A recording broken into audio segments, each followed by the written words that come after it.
What's up? What's up? What's up? What's up? What up? What is going on, everybody? This your man Dre Mac along with my man Bluminati. Yes, And we're indeed. coming with another episode of the Blurred AF. And of course, on the day, we're gonna be talking about them dragons. Them We gonna dragons. get I love black people because they got a whole community on threads called them Them dragons. dragons. Him dragons. And Dragons. then I ain't gonna lie, Blue. I was so proud of you yesterday. So proud of you yesterday, man. I've never smiled that hard. And it was Yeah. like, I can't do nothing but give you my That's it. name. That's all I could give him, man. That's all I could give him. I said, looked yeah, Blue. You know? Looked over, Driftwood was on fire. Yeah, I could. That's all I could Man, give it him, was, man. Hey, I ain't gonna lie. That scene got me too, because it was like the name alone is worth way more than all the gold you can give me. Oh, that's a bar, people. So yeah, we gonna get into it. We gonna get into some Black Panther 3 news. Yeah. I see your response. So X was like, why? Why? And then we most definitely gonna talk some Supergirl. We're gonna talk some Supergirl. So yeah. So we gonna get into it today, man. So be patient with us.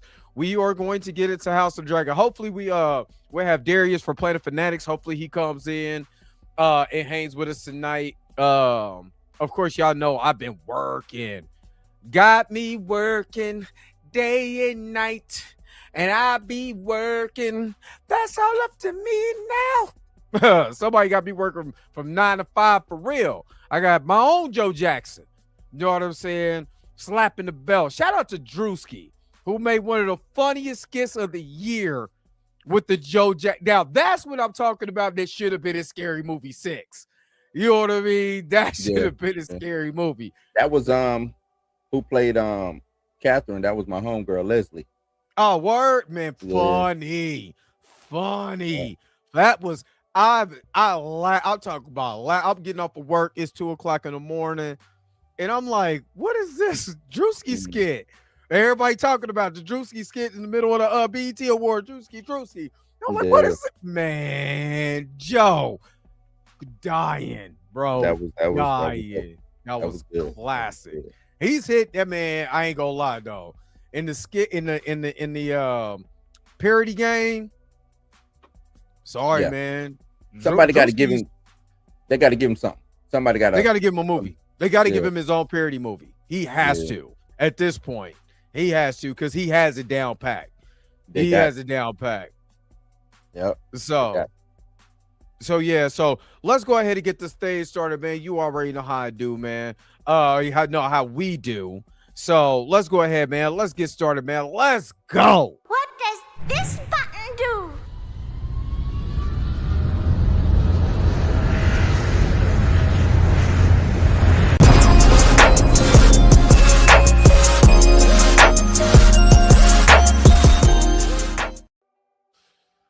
All righty. Let's go check out who is all in the chat right now. And let's go ahead, man. Let's get this thing cracking. Miss Roberta, the church auntie. Man, your outfit. I gotta show y'all outfit. Now, when I get back in the swing of things, which would be, I was gonna try to do something tonight, but I worked last night, and I told you I've been working like 50, 60 hours the last 6 weeks. No joke. You know what I'm saying? Joe Jackson is at my job with a belt. You know what I'm saying? You know, like, hey, you coming to work? No. Hey, Drewski had me died. He was like, can we get ice cream? He was pulling that belt, boy. That belt was coming off. Hey, did you catch it when it was like, Joe, would you see the belt go whoop? Hey, yo. So yeah, man. I gotta show off Miss Roberta's outfit she sent me, man. It's incredible. Beautiful, beautiful. I gotta show that. Lawrence, what's good? What's good? What's good? X-Men Xavier Phoenix, what's up? What's up? What's up? Jaden Smith, what's up? Good morning. What's up? Good afternoon. Jaguars back. What's up? What's up? What's up? What up? Let me see. Let me see. Christian Key, what's good? What's good? What's good? I will be back soon. Soon. Probably it's going to be probably next week. Because after it's like I said, I've been working day and night, and I've been working like for real. I work so much that I forgot I left my computer on and it wouldn't work. That's no, for real. I didn't even notice that I left my computer on from last week. So when I was trying to do something, I was stuck. Oh man, Junior Network, what's up? What's up? What's up? X-Men said them dragons. Them dragons. Oh man, them dragons. Hula Gang, what's good? What's good? What's good? Nate Moore, what's good? What's good? What's up? Mika G. Mika G is in the house. I almost sent her a link, but she don't be watching them dragons. So Mika G came home this weekend. Was out in the streets. I couldn't get it, man. I couldn't get out there. I'm just getting off of bed rest for the most part, man. My back. I had a procedure on my back, man. Oh man. But I feel so much better, bro. That's good. That's good. I will be. I'm going to say this. I plan my trip for LA. I'm planning another trip October back down to Orlando. So yeah, I'll be back in Florida in October.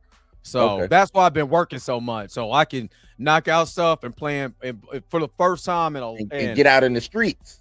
Man, I'm trying to be out here in them streets riding sheep stealer and not giving no love. Oh man. Oh snap. Andre Ware, what's good? What's good? What's good? Let me see. I just wanted to make sure I got everybody in the chat. For sure. All right. She said something. I sure don't. Yeah, you sure you just out in the streets. The birthday street. That's why you out there. Nah, we ain't do it. No. No. Hey, I seen the deleted villains video about him. Yo, my man's wild. This is why I'm pulling away from streaming. Y'all trying to make me exactly that right there. Plaque Boy, man. I forgot who I was watching. I was watching, and he was putting it like, it was what's my man name from New York? Not Will Mills. It's called his little thing is called I Do It Myself. But he was putting it all together, and he was basically saying, "Hey man, just go and come out, bro. Yeah, it's cool. It's 2026, cool. Man. Everybody gay now. Just come on out, man. Like you don't have to do the stuff that you do. Yeah, you ain't got to do all of that, man. If you like it, you like it. It's cool. I don't care. All right. So Pete Moore, what's going on? Now that you know how to tame a dragon, do you think you can do it? Well, if I already know how to tame it, I can do it. She can tame that damn dragon. The hell nah. She came over there looking like they were touching me on my fleshy parts. She was walking out. I'm like, yo. But all right. Let's first do this, man. Let's first do this. Well, wait. Oh, go ahead. Yeah, go ahead. I wanted the little X-Men teaser. I want to talk about this X-Men teaser and my boy Cyclops and how you ain't seen it. You talking about X-Men 97 because it dropped this week.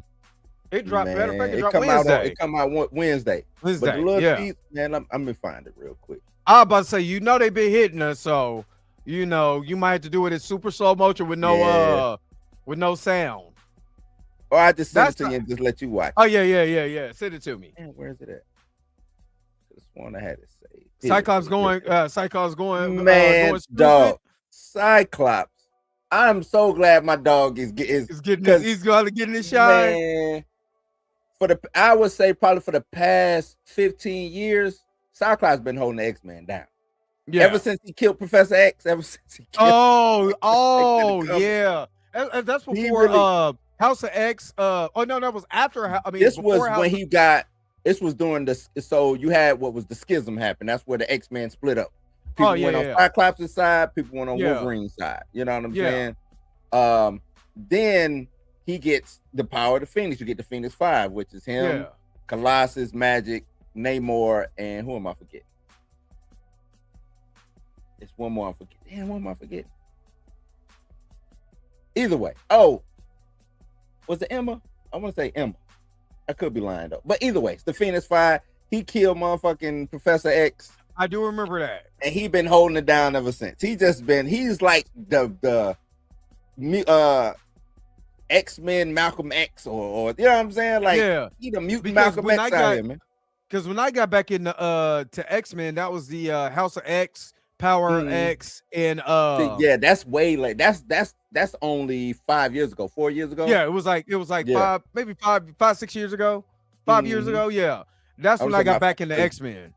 That would have been it ended 2 years ago. So yeah, it would have been about 4 or 5 years ago. 4 years ago, was during the pandemic.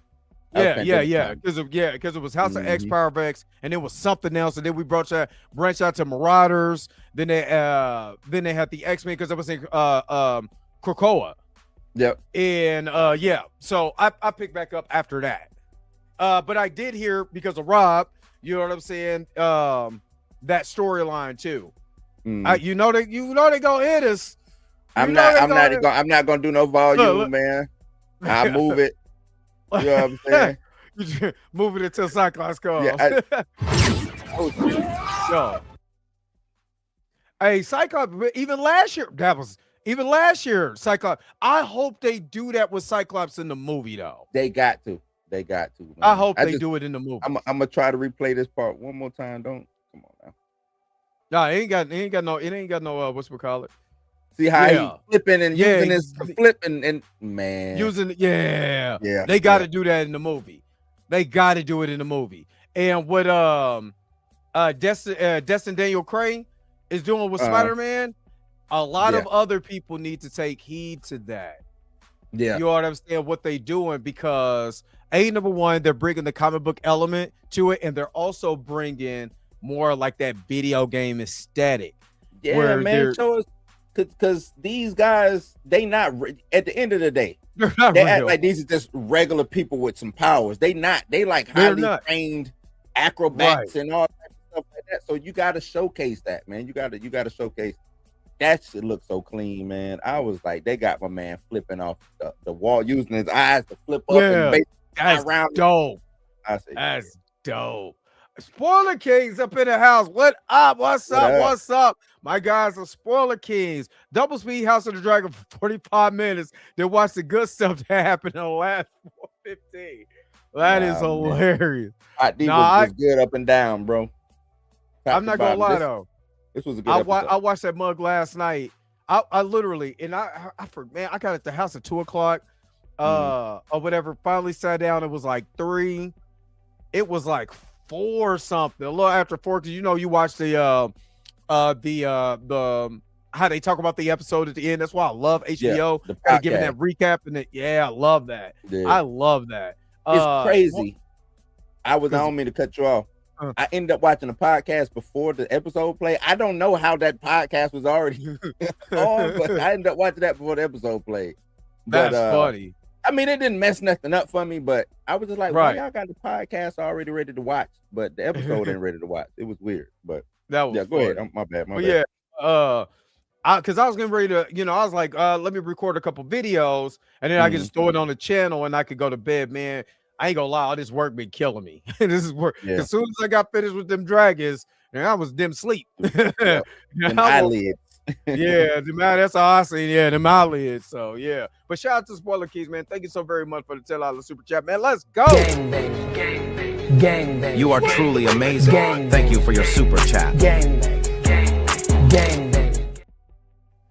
All right, appreciate you guys, man. Really, really, really. Make sure you check out Spoiler Kings, because they will be live after we get off.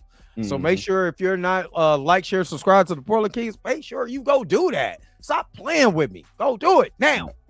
Then come back. But subscribe and then come back. All right, let's get into the first thing, man. Black Panther 3 news, man. Let's talk about that. We get into the Supergirl, then we go talk about them dragons. Where you want to start, man? Black Panther 3, man. Let's go, man. No, All I mean, of it. with the like, oh my God, let me, because I sent it to you, right? Hold on. Yeah, you sent it to me in the group chat. In the group chat, right? Yeah. Let me pull this up, man. Let me pull this up. Why is that? Don't do that. Pull up the group. Because I said this is some of the dumbest. This is just idiotic. And it's from Cosmic Circus, man. I don't trust them. No, this is Alex Perez. Oh, okay. Yeah, you're talking about what it is. It's something that's bootleg. Yeah, that ain't this. Cosmic Book News. You talking about Cosmic Book News? That's what you. Yeah, that's what I'm thinking of. Nah. What I'm thinking of. Not Alex Perez is he respected. He respected. Oh yeah, it's Alex Perez. Nah, you good? Let me share this real quick.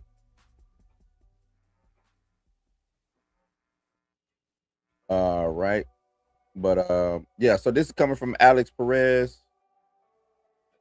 Says he had a Q&A. I like his little Q&As. This was his June 2026 Q&A number 2, Black Panther 3, Daredevil Born Again, and more. Black Panther, Captain Marvel, Daredevil Born Again, Doctor Strange. Never mind those tags. So he says, where does it start at? Come on now. Alex Perez, Black Panther 3 is at the top of the list. Mangler says, hey, Alex, thanks again for doing these super cool. I assume when you say they're looking for the next Black Panther, you're referring to T'Challa Jr.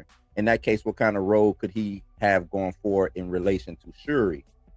Alex Perez comes back and says, drop the Junior. It's T'Challa 2 or T'Challa the second. He'll just be called T'Challa moving forward.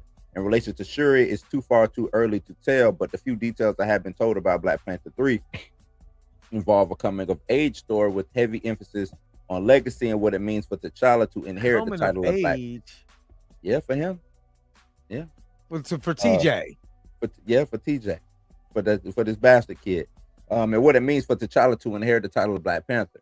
There's also been some talk about Nakia not wanting T'Challa to be the next Black Panther and to inherit the throne. Lastly, there are some interesting things I can't really disclose yet, but there are several themes that Ryan Coogler wanted to incorporate in this next installment, including supernatural connections to the ancestral plane and mutants, not just Namor. Okay. Just based on that information, I'm going to pitch something, and this is the only way I would accept. The only way I would accept TJ. The only way is they infuse him, basically do the King of the Dead storyline, but T'Challa has to take over his body. That's it. That's it. T'Challa has to take over his complete body and be the Avatar. That's it. Like a meat suit. Like he just. That's it. Other than that, I don't. That's crazy. I'm dead serious. It's the only way I can do it. T'Challa hop in that man's body, and that's it. That's it. I'm doubling down on this, man. They doubling down on this TJ, this T'Challa the second, or whatever the hell. And I just don't. And now, it's like what everybody's saying online. Y'all want to give him T'Challa's story. Y'all want to give him T'Challa's relationships. I seen some people, you know what I'm saying? Because when they talk about the mutant thing, oh yeah, now they got to introduce Storm. I'm gonna say this, and it's a lot of people don't like my take when it comes to T'Challa and Storm, but Storm ain't got to be with T'Challa, man. She's been with everybody, right? She don't have to be with T'Challa. Matter of fact, Wolverine. And she's married to Wolverine, and in one of the futures there. Yeah, one of the futures. Yeah. She don't have to be with I wish everybody would stop shipping them together. That relationship is fairly new. I hate to tell y'all. It's fairly new. 20 years. 22 years. No, let me take that back. It's 20 years old. No. The T'Challa them being married. Yes, it is. Because it was 2000. It was 2005. Reginald Hudling's run. Right. Yeah, it was 2005. So 21 years. 21 years. Which is relatively new in regards to how long. Because she was with Forge. And she was Forge, Wolverine. She was they implied that she was gay with Yukio, like she was all over the place. Yeah. But she the first time that she met T'Challa, that had her and T'Challa, was in 1980 Marvel Team Up, right? Yeah. And they implied that they knew each other in that. But after 1980, they never been together since. And T'Challa was MIA until 98. So you know what I'm saying?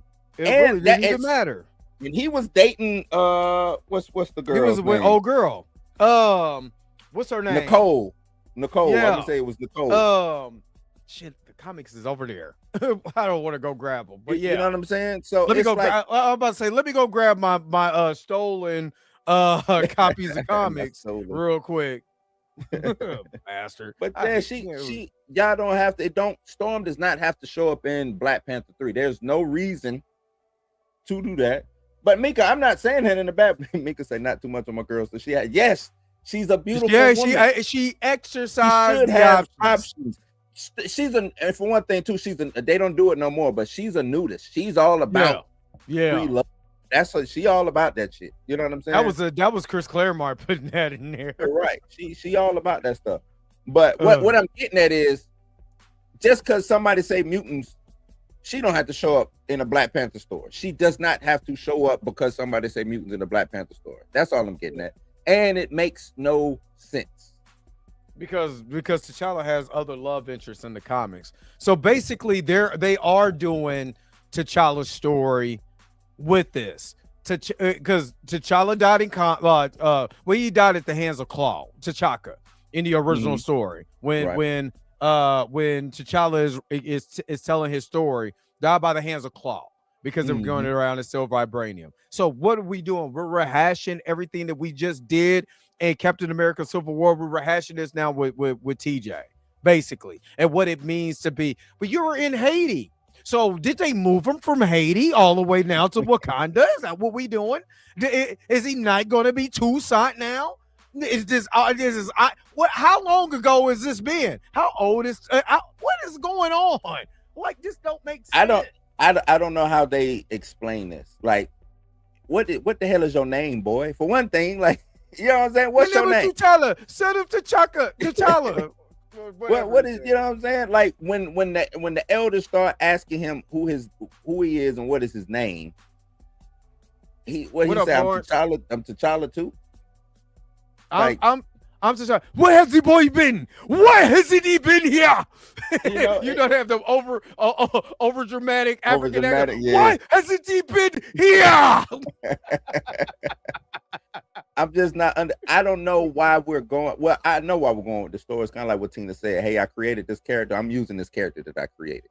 Right. And until he up and leaves. So he's doing everything he can until he up and bounces because he just got that Netflix deal. Mm-hmm. So Tina is right. Yeah, see, or this don't happen at all. Or it don't happen at all. Make the movie. You don't have to make the movie. Right. This movie ain't gotta be made at all. You know what I'm saying? Because the way I look at it, like, okay, everything after Secret Wars, right? If we get in a soft reboot, to me, everything is going to be about the X-Men. Right. X-Men is going to be the main thing. It's not going to be an Avengers-centric MCU anymore. It's going to be a X-Men-centric MCU. You know what I'm saying? You said it right. Not mutant, X-Men. No, not mutant, X-Men. X-Men. Yeah, that's what I'm saying. Not mutant eccentric, X-Men eccentric. So, where does Black Panther 3 even fit into the future of the MCU proper, the MCU storyline? You know what I'm saying? Blue, I am here. I am T'Challa Jr. I would be here to take over every storyline that they ever wanted to make. I like what Lauren said. Lauren just said the entire timeline reset itself with T'Challa. Or they reset everything, and this is the T'Challa. T'Challa. Now I will take that. Thank you. Now I will do that.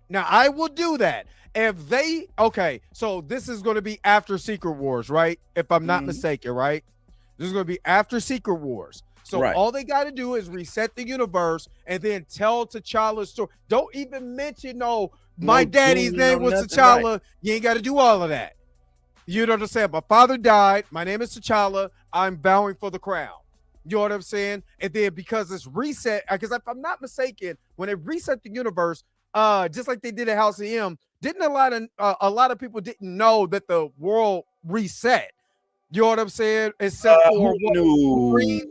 Wolverine was the House of M. Wolverine was the only one that knew.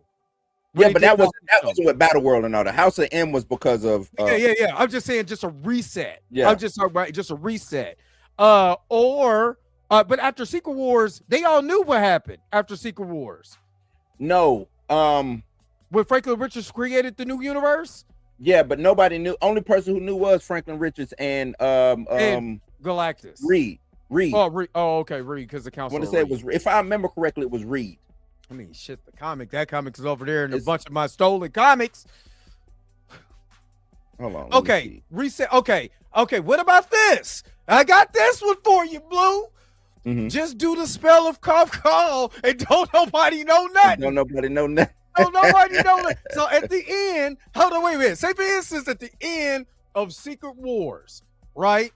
They do the spell of call when they reset the universe, so nobody remembers anything that happened. We're resetting the universe, so nobody's in shock about what's what life is going forward. So you reset the whole entire universe with that one spell. So that way, when you come in, Ryan Coogler, you got to stick with the rest of what happened.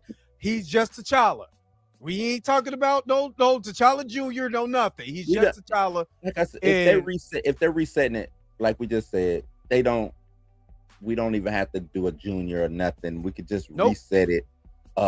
We can still use the same people, Nakia and Shuri and all of them, but it's a reset. Now we got T'Challa is back. We got T'Challa. We don't even have to worry about a junior or nothing like that. It was Reed, his family knew Dr. Doom, Dr. Strange, and Miles Morales. Those are the only people who knew the world had. Yeah, because Miles Morales came over from the 1016. Is it 1016? Ultimate Universe 1610. I mean, yeah, I said it backwards. So yeah, why are you here? Are you Toussaint? You do not belong here. And yeah, that's what they want to do. They just want to call him T'Challa and act like they didn't kill the main T'Challa. Exactly. So they not gonna call him no junior. They gonna talk about T'Challa the second. They not gonna say the second. They just gonna call him T'Challa. T'Challa, yeah. So just call him T'Challa. Reset the universe. You know what I'm saying? Have him be of age, challenge for the crown, just like how he did in Reginald Hunley's run. And now you can make sure he get mad. Because she is that warrior now, or whatever, and feel like she should be the queen. You know what I'm saying? But T'Challa, you know what I'm saying, is of age to take over the crown. And I mean, of course, they have to do, instead of N'Jobu, you have to do Aziri, where Aziri was the uncle. He was the Black Panther, but they won't do that because, like Tina said, Ryan and Nate want to tell the stories they want to tell. They don't care nothing about your comic books or anything like that. I'm the Black Panther now. They don't care, man. They don't care. It's just nasty work, man. It's very nasty work. It's very nasty work. Ew. And was I arguing? Yeah, I think it was Tina I was arguing with about. When you not arguing with Tina? I know that's my dog. I gotta argue with Tina about how much it sells. Yeah, how much Black Panther 3 would make, and I was saying that I don't think it makes what Black Panther 2. I think we'll get diminishing returns. She was like, I think she was saying, oh, with Denzel, and I was like, yes, like Denzel is box office on a smaller level, but he's never been in no big. He didn't make Gladiator 2. Pop. Yeah. I'm just saying people really underestimated the power of the Black Panther brand without T'Challa. Shuri does not sell because I'm sorry, there was plenty of Black women that want to see a man as that wants to see T'Challa, the man that they saw, whether he recast or not, as the Black Panther. And the more they start getting intrigued with the character, like, well, he's the main character. And let's be honest, I'm not trying to even be funny. When you introduce a male character, you give him a derivative. And we're going to talk about Supergirl in just a moment. And you don't make it, you don't make her stand out from the derivative. You know what I'm saying? The one she derives from. You make her kind of like that, but not like that. It doesn't sell, dude. And I'm just being honest. It does not sell. You have to set her apart. And since they did not set her apart, they basically told the story, had the death of Chadwick Boseman as their selling point. That was their so selling everybody point. was curious. They didn't come for Shuri. They came to see what they was going to do with Chadwick Boseman. And that's what I was trying to explain. I'm like, nah, man. The only reason why it made 8. She was like, oh no, it made close to $1 billion. I was like, 800 is no, that's not the same as $1.3 billion. That's not the same. You know what I'm saying? That's it wasn't a cultural phenomenon with Shuri in there because she wasn't the sale. She's not the sale. She's not the actress. No disrespect to her. She's not a sale. She's not a draw. She's not the draw. And the only way this gets back to that 800 range, 900 range is if they start promoting that we are doing a T'Challa. Yup. Because that's going to get people curious to see who's playing T'Challa. Exactly. And then you cast the right person as T'Challa, it really blows up. You see what I mean? So that's what we're saying. I mean, again, no disrespect to Letitia Wright or anything like that, but she's not a draw. She's not. Nobody's coming to see Letitia Wright movies. They're not, because it's not her. And when you make that movie, you kick it off with the death of Chadwick Boseman, and then you expect regular fans of this, just movies in general, to focus on Shuri, and Shuri is not giving you anything to be excited about. There's not one part in Black Panther 2 that I was like, damn, Shuri makes me so excited that she's the Black Panther. She did nothing that T'Challa couldn't do, that a recast T'Challa couldn't do. You know what I'm saying? So no, I'm sorry. And again, we're going to talk about Supergirl here in a moment, but just like you go and watch Michael, and they killed Michael off in the first 5 minutes, and now the rest of the story is Jermaine. Did you really come for Jermaine? No, I'm being real. Being real. Michael dies, and the rest of the movie is the Jermaine Jackson story. Y'all not watching that. Only the few Jermaine Jackson fans really will watch, but nobody came for Jermaine. Only the real few Jermaine Jackson fans. Real. Where they at? man, people love it Marlon now more than they do Jermaine. Man. You know what I'm saying? I told you, I kept telling y'all, Mika, I'm telling you, if you listen, I told you body roll. Y'all didn't believe me, and you just need one body roll, and it took off like wildfire. But I was first. I was first, baby. They doing the body roll challenge and everything now. Yeah, hey, I do got a body roll challenge I want to do with my daughter, though. So she got it cracking on TikTok, so I want to do a body roll challenge. Roll challenge. But that's facts, though, man.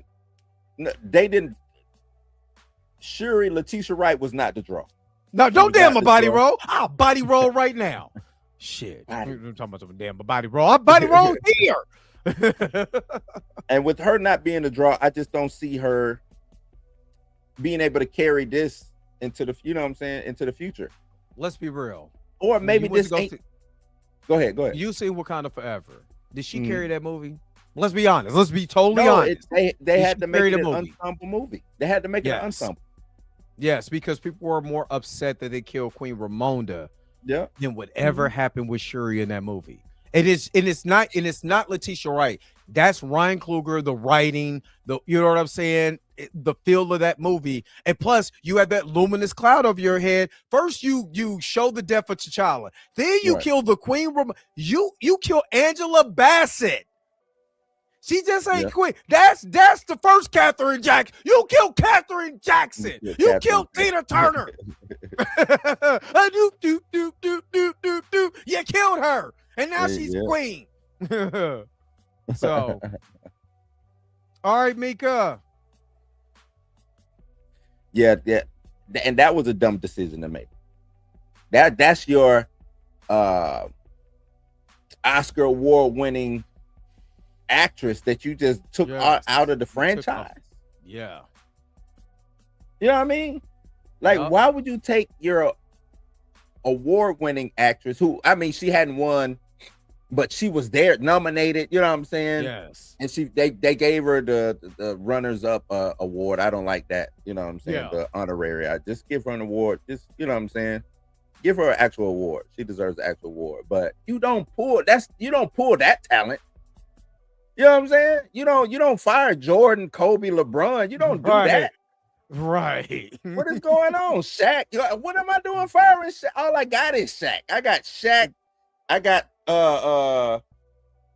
Steve Kerr and Manute Bol. You know what I'm saying? But I'm getting rid of Shaq. Like, what are we talking about, man? Like, it's crazy. I don't get it, man.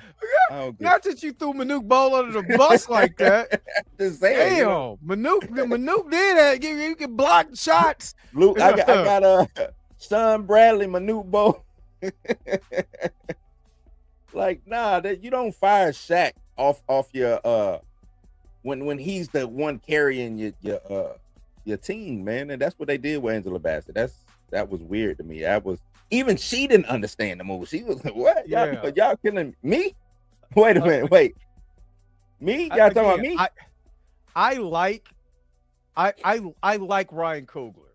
I don't like him with this. He's and I understand it. You're black. You're taking on this franchise. You see what other black create, because this is where I can't get mad at.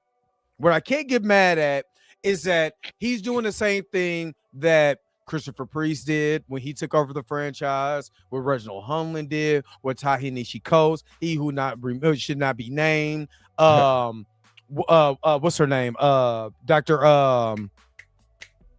When she took over the franchise, Diane Bryant.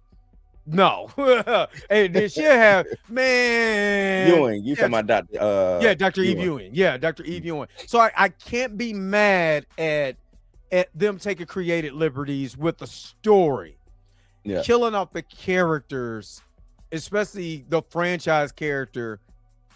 You know what I mean? Now, again, we seen this, and when you talk about sports, I'm not bringing Phil back. I'm not. And so, if you don't bring Phil back, Michael's not coming, Scotty's not coming, Dennis is everybody gone. You know what I'm saying? Everybody, and look at your franchise after that. You know what I'm saying? It took you a minute to get, get your franchise back. That's exactly how it is with this. You take your franchise guy out. What do you think is going to happen? Absolute garbage. That's what's going to happen. So anyway. We did go to two funerals, and we went to two funerals and a gender reveal, ghetto gender reveal, and a paternity test because the baby daddy ain't there. I just came across something, man. I'm gonna show this real quick because I do want to get into Supergirl, but I want to show this real quick. This is some Sony Marvel news. Say Sony is actually in talks with Marvel to sell the Spider-Man film rights back to Disney. Reports suggest that instead of waiting 10 to 20 years to slowly accumulate profits from individual movie releases, Sony could secure the entire projected value of a franchise upfront. The reason behind selling, Sony gets a historic $10 billion payout. Sony already squeezed everything they could out of spinoffs like Venom. Sony lacks the MCU characters needed to build major crossover events. Making standalone Marvel movies without Disney's creative backing is a huge gamble. How do you feel about that? Hey, that's worth it. That's worth it. I don't think that's worth it. 10 billion? So if you get Spider-Man, you make $1 billion. You know what I'm saying? Billion. Hold on, wait a minute. 1.3 billion. And then you got Venom coming in at 253. You got Madam Web that can't even break. You got more. Venom did $1 billion. Venom did $1 billion. Venom did money. Not the rest of them though. Yeah, look, the rest of them got progressively. You got to think. I've had Spider-Man since when did the first Spider-Man come out? 2002 was it? 2001, I believe. The one because it was after September. No, 2002 because it was after September 11th. Because remember they had the flag. Yeah, they had the flag. I've made Spider-Man movies without Marvel's backing since I've had it. So and I want diminishing returns with the later projects. So let's just be honest. The first two Spider-Man movies, you know what I'm saying, made money. The third Spider-Man, I'm talking about Spider-Man. Yeah, you know, it made a little money, but it wasn't critically acclaimed. Amazing Spider-Man was good, wasn't critically acclaimed like that. The second Spider-Man movie, Amazing Spider-Man 2, fell flat on his face, even though that was the best version of Spider-Man and Peter Parker that we got, you know, up to that point.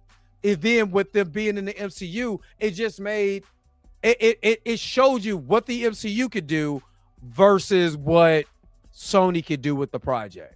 And it's a different ball game. So look at it like this. If I'm Sony, I take the 10 billion. I mean, if I'm Disney, I sell the 10 billion because all the characters in the lineup, the Spider-Man universe, you're gonna make better movies. You're gonna have you can have Spider-Man and his amazing friends and do it properly without it just being in the MCU. You can you know if you want to bring out a new Morbius, you can do it. But what's so dope about Spider-Man? Does need the MCU. No, he don't. Iceman. He needs Iceman. He needs Iceman. He needs Daredevil. He needs Spider-Man, Deadpool. He don't necessarily need him. He don't. No, he don't. All the Spider-Man stories is basically without the X-Men. It's without the Avengers. It's without Iceman and Fire. He need Wolverine. He don't need him. He getting Jean Grey. So from what we understand, no, he don't like need the dope. But I would have loved for him to have Spider Wolverine. Island, the clones, the Spider Snowclippers and all of that. All of this, yeah. He got the best villains out of Marvel. He got that on lock. So he good on that front. He need Typhoid Mary. What? Well, I don't know what I don't. Now that's the thing. I don't know what type. You don't know where the rights go. I don't know where the rights go. But let's just think about it. Him and Daredevil, him and Iron Man, him with the Avengers, him with Fantastic Four has been. That's classic stuff. But what you're saying is, it adds to Spider-Man, and I agree with you. It adds to Spider-Man, but Spider-Man needs Firestorm. Spider-Man without Marvel would still do what it's doing now. Spider-Man No Way Home is the #1 highest grossing Spider-Man movie. 800 million. Right. I thought it was Far From Home. No, I'm looking at it right now. Far From Home did 390 domestically. Yeah. This is lifetime growth. I'm looking at the franchises.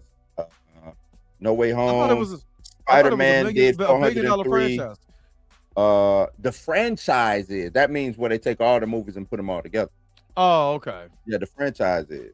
Far From Home did 390. Remember, billion-dollar movies is like it's hard to get to. We're seeing some because but they all came from Marvel during this like heyday.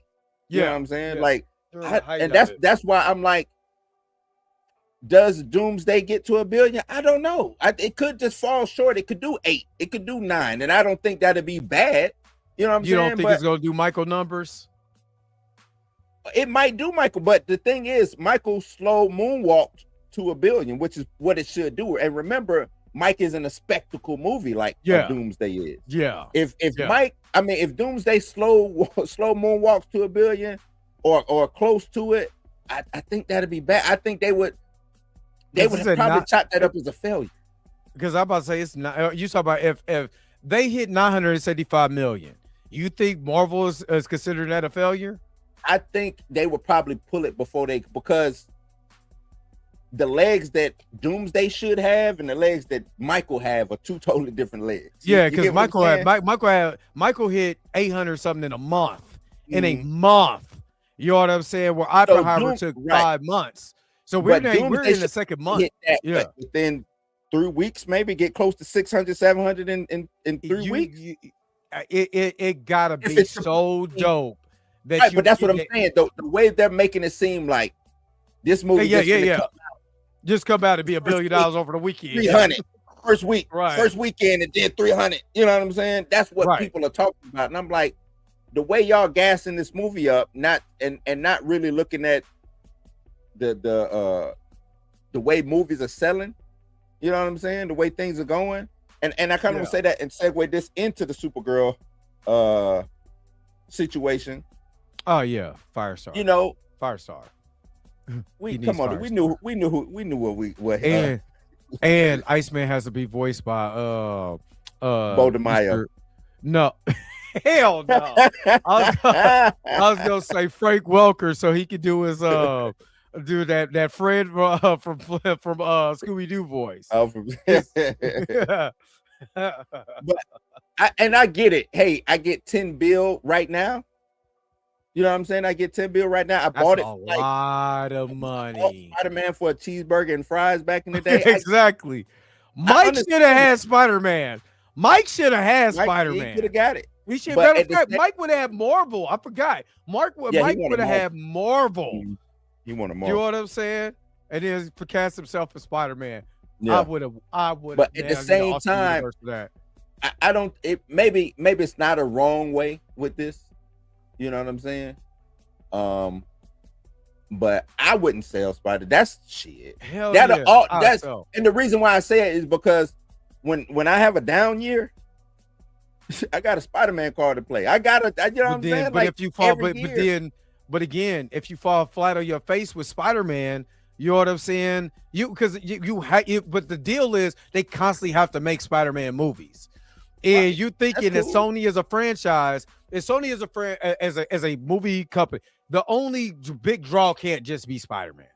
It has to be other stuff. You absolutely right, but that's why I would keep Spider-Man until I buy a franchise that I own that's mine. Well, if you got 10 billion, you could can buy the Blue and Dre show. You're right. You're right. But until they get a franchise, you hold on to this. Is what I'm getting at. You hold on. Look what I just did with Across the Spider-Verse. I can go animated all day long and whoop y'all ass. Yeah, but see, animated stuff falls in a little bit different category when it comes to the rights than live action does. So they because I read what the rights were. All they have to do, that's why they made Venom. All they have to do is something Spider-Man centric. Spider-Man related. Yep, that's it. Or Spider-Man adjacent. So I'm losing. Just think about it like this. You're losing money. Okay, Venom is different. Madam Web ain't. Morbius ain't. And Craven the damn Hunter is not. Right. So, because I always you're losing money on that. They had the wrong people to do that because they just thought, all right, Spider-Man is like you said, Spider-Man, the franchise, the word Spider-Man with that's $1 billion franchise. Okay, we can play around with. And I think they got enamored by what the first Venom did. Yeah, because that was because we're thinking Venom is going to cross over with Spider-Man. We don't care about Venom like that unless he's with Spider-Man. And then the box office showed it. The box office starts showing it. Same thing with Morbius. Same thing with Craven the Hunter. Same thing with Madam Web. I don't care if Sadie Sink's titties is out during the whole movie. We don't care. You know what I'm saying? Where's Spider-Man? I won't pictures of Spider-Man. I agree with you. So, but that's what I'm saying. If they had the right person, I can do a Venom. Hell, Madam Web. If Madam Web had Spider-Man in it, it's a different story. It's a different story. If Madam Web was about Moreland coming after Peter, he ain't got to be in it that long. But just enough scenes to where he's in it. A quick little fight. He gets out of there. Madam Web is get out of the way. You know what I'm saying? I think that's enough to make money. But it's the same thing as Batman. Since we're going to get into DC here in just a second. Yeah. Batman can stand alone without Superman and without Wonder Woman because it's Batman. Because it's Batman. See what I mean? True. Because it's Batman. Because the way that they built up Batman. You know what I mean? Spider-Man had too many hits and misses over the years. You see what I mean? So what hits and misses?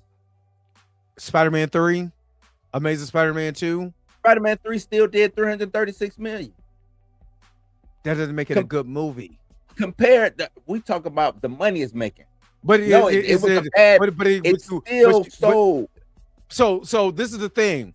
This is the reason why they pivoted from Amazing Spider-Man 2 instead of going to Amazing Spider-Man 3 because of the word of mouth and the box office numbers. So when it was like, hey, Marvel was like, hey, let's do an exclusive deal to bring him over to the MCU so we can be able to use it. That's why they did it.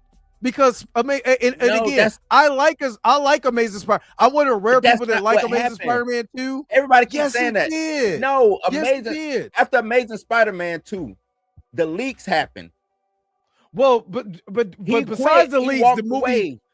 But besides that, the movie word of mouth of the movie wasn't good. It was And no, it I wasn't. give you that it wasn't good. I'm talking about you. Everybody keep talking about oh, it did this, and this is the reason why they pivoted. Well, we're talking about Sony screwed over their actors and directors. Yeah, they screwed the pooch. About yeah, they screwed the pooch. Garfield in the emails and stuff like that. So they screwed the pooch. But for the people who franchise. did not know about the leaks, for the ones who didn't know about the leaks, it had nothing to do with the leaks. The casual Spider-Man or casual Spider-Man fan, they're going to go see that movie. They did not like Amazing Spider-Man 2. Even though there's certain parts of Amazing Spider-Man 2 I like, because I like Peter Parker, I like the web slinging, I like the visual effects and stuff. There's visuals in there that are absolutely gorgeous. The story sucked. I agree with you, but that don't mean that I can't rehabilitate that. I can if you as a director, or if I say, hey Dre, hey man, we missed the bar on this one, because all they did, they was only short to 60 million. They were short 60 million. 60 million. 60 million. Put 60 million in my pocket right now, see if I be short again. But we talking about these big businesses. They only short 60 million. Big business. Yeah, this big business. Man, hey, you came up a little short. You short 60 million. Next time, hey, let's go get this director. Let's go do that. You as Avi Arad, the producer. You go and get Avi Arad does not have a good track record either. Let's be honest. I mean, he started with the first Spider-Man. It's just let's talk about Hulk. Let's talk about Hulk himself, because he was he's been around Marvel forever. He was I want to say he TV owned the Marvel, animation. Him and what's my man's name? Because Avi Arad came from Toy Biz. Yeah, they own. That's what I'm saying. Toy Biz bought Marvel. They owned Marvel. Yeah. And he was part of that. So yeah, he was. I mean. And we talk about it all the time. Those early Marvel movies, they was trying to figure out what to do. Hulk. They was trying to figure it out. Hulk over here fight mutated poodles. Yeah. No, Avi Arad is always going to be attached to something Marvel, especially early. Before, during the time that they owned Marvel, he was always going to be attached because he was an owner. You know what I'm saying? He was attached to Blade. He was a part of it. So yeah. But I get what you're saying. I me myself, I'm keeping it. That's my trump card. But like you said, if I can make $10 billion, I could buy something else and then build that franchise up. You know what I'm saying? Like what Master P said. If they offer you $1 million, imagine what it's really worth. But what if that's what they're selling it for? Now I get you. Look. What if Sony is saying, give me 10 billion, and you can have it? You know what I mean? Let's do it. Let's do that. Give me 10 billion, you can have it. I'm Disney. I can pull 10 billion at the Scrooge McDuck vault right now. I got it in my pocket right now. Yeah, I can pull it right out right now. Give me that. You know what I'm saying? Go ahead, give me that. You know what I'm saying? But let's be honest. The Marvel universe it's not like DC, which we about to get into DC. DC has all of its characters.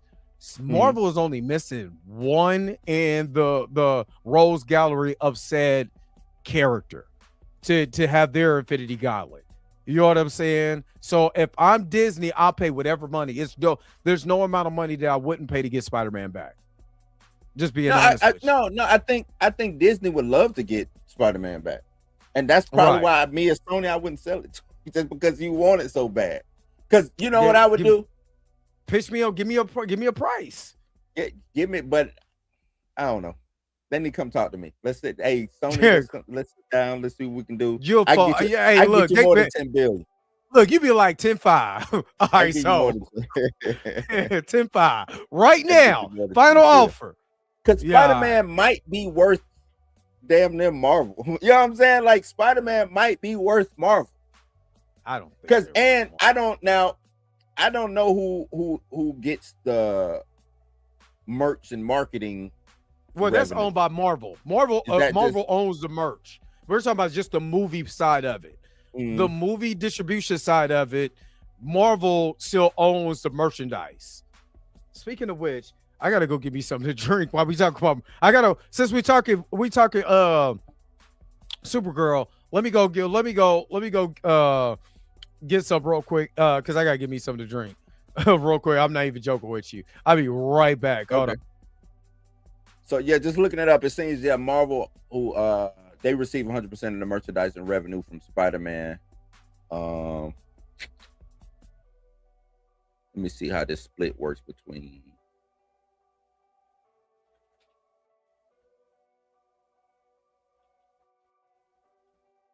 Go through this real quick.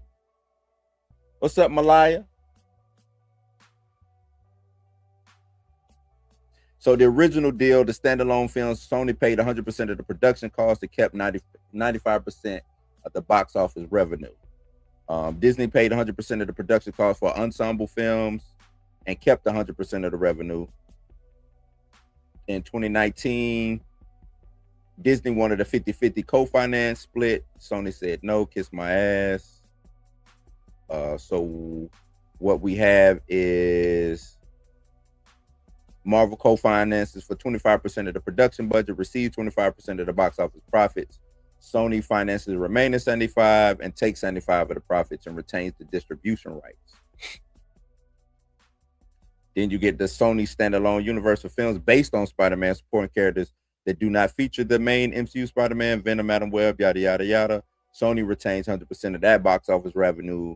Marvel Studios head Kevin Feige mosquito has no creative involvement or profit stake in those spinoffs. So yeah, I don't know if I would. I don't know if I get rid of the Spider-Verse. I don't know if I give the Spider-Verse back to Marvel. I don't know. They seem like they got a pretty good lucrative deal. I know that 10 billion, that shiny number, man. That's a shiny number, but I don't know if I do it.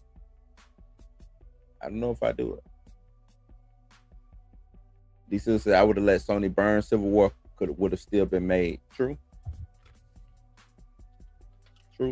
I just don't know if I do it. Looking at that, I don't know if I do it. But yeah, let's web sling on over to Kara Zor-El. Old Spider-Girl. I'm a Spider-Girl. Old Supergirl. Old Supergirl, man. Dre, you did your out of fresh out the theater situation. Video. Run it past everybody one more time. Tell us what you thought coming directly out of that. Supergirl, honestly, Supergirl's not a bad movie. It's average. It's mid. I ain't gonna lie. It's mid. What I mean, it's a middle of the road movie, and the script doesn't. That cup looks crazy. My Supergirl cup. But the movie, it's not a bad movie. It's really, I will say this, and this is why I keep telling people, sometimes you got to let some creative liberties happen with comic book adaptations, because it's damn near a very comic book adaptation of the story with some slight creative liberties, Krim of the Hills or whatever, looking the way he looks and acting the way he looks. But a lot of it is from the comic. And what I understand is Tom King wanted Lobo to be in the story, but the editor said he can't be in it. So they end up putting him in this movie or whatever. They don't. Okay, so let me just say this. To me, the score doesn't do this movie any favors. That music was horrible. The music was horrible in this. Oh my God, it was atrocious. To me, there was no theme, and there was no proper art for Kara. And what I mean by that is that starting point, ending point. We didn't get Kara saying, well, I could be this until the end of the movie. The end of the movie. When she was talking to Clark. Okay. Kara is actually having survivor skill. Right. She's kicking it, all of that. She only got her cousin. He's a dork. Let's be honest. She don't kick it like him. He's a Kryptonian, but he's not a Kryptonian. He ain't no real Kryptonian. You know what I'm Yeah, no, saying? he ain't I'm really from the from the set. I'm from the Crip. You know what I'm saying? I'm He ain't from really the real Crip. You know what He I'm from the saying? set. He ain't really from the Yeah. set. You know what I'm saying? You were just born there. I lived it. I lived Right. it, son. You know what I'm saying? So the depth of her family, all of that, and stuff like that. So to me, you're gonna have a little bit more edge to you, right? A little bit more edge to you. She was, and somebody said this, and this is the absolute true. She's the main character in True Grit, where you're the reluctant hero. It's True Grit. Yeah, it's True Grit. Even Tom Cruise said it was True Grit. Yeah, it's True Grit. And you got the reluctant here. Y'all going ham in the comments. Oh yeah, I don't know what that got to do with anything we talking about. Yeah. But the reluctant hero that's going on the revenge tour, revenge, trying to help a girl get her revenge. You know what I'm saying? And it stuck to the landing, but the landing was like you know how somebody dive in the pool and you were like, don't do that no more. Yeah, it's the way you dove in, like you did everything right until you hit the water. And then it just, I don't know. And so it was okay. That's all it was. It was okay to me. And I said, the score did no favors for her, because I was like, where's an iconic theme for her? Where's a breakdown for her? That's what I was looking for. I needed her to be broken. You know what I'm saying? Because you can see this girl going through the same thing that I went through. You know what I'm saying? Losing my family, all of this, the way that I felt, and break down. Don't have a conversation. They did that. She did the same thing in Captain Marvel 2 that they did here. Stop it. We're not stopping that again. We're not starting that again.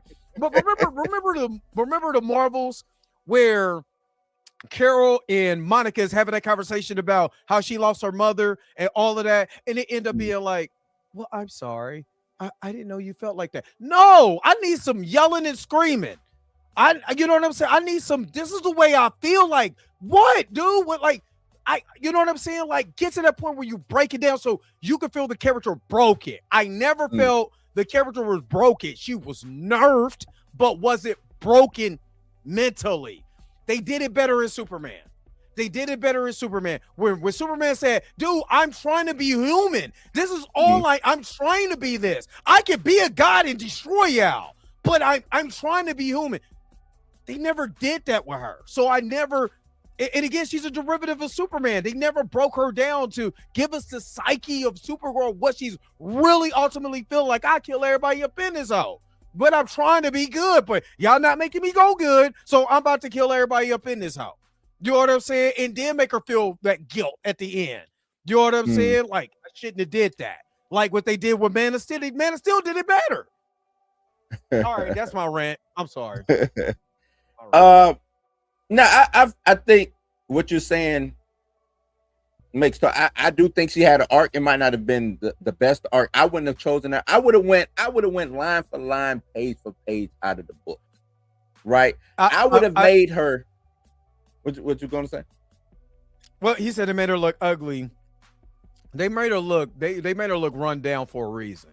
Because Millie Alcott is not ugly, but they made her look run down for a reason. And I'm not gonna lie though. I'm gonna be really real with you. I seen it in IMAX, and I was like, ugh, like shit. She looked beat the hell up. I'm gonna tell you this, man. These British white women, man, they hit or miss. That's just what it is. They just hit or miss. What I was gonna say, it should have been. Don't clip that, please. I'm clipping that. I'm sending that to Dr. Umar. But how you know? They it should have been strictly line for line, panel for panel out of the book. It's an easy adaptation. Easy. It is. So let's clear this up. I'm not blaming James Gunn for this. This is the director who directed this. Clearly, you can tell this is his first time doing action movies and stuff like that. But the writer and the director of this was not James Gunn. I No, it honestly wasn't, wish James but- Gunn would have directed this movie. Right, Honestly. and I said that too. I said maybe James Gunn should This have is- directed this is this movie. what it felt without having Um, James Gunn direct this movie. And Bucky, I don't think he ghost directed it. I think No, they he wanted did to not. make a James Gunn film. That's Yeah. what I think. I think Gunn was off doing super. I think this is what Gunn He's to me doing- dropped the yeah. ball at. Gunn dropped the ball by not overseeing this movie. Yes, because he I was too don't busy think he doing oversaw Man this of- movie. He Right. was too I think busy he was- doing Man of Tomorrow and Peacemaker. Peacemaker yeah. season 2. So he let dude do his thing on this. I think he dropped the ball in being a producer and being a Yes, film. I will say I executive. will agree with you on that one, Blue. That's where he dropped the ball at. Like, Yeah, this dude is not a bad director. Everybody who is somebody who knows about this dude's work say he does. yeah, good he's work, not a bad director at all. right. Yeah, he's not. And I hear a lot of people talk about the script being bad.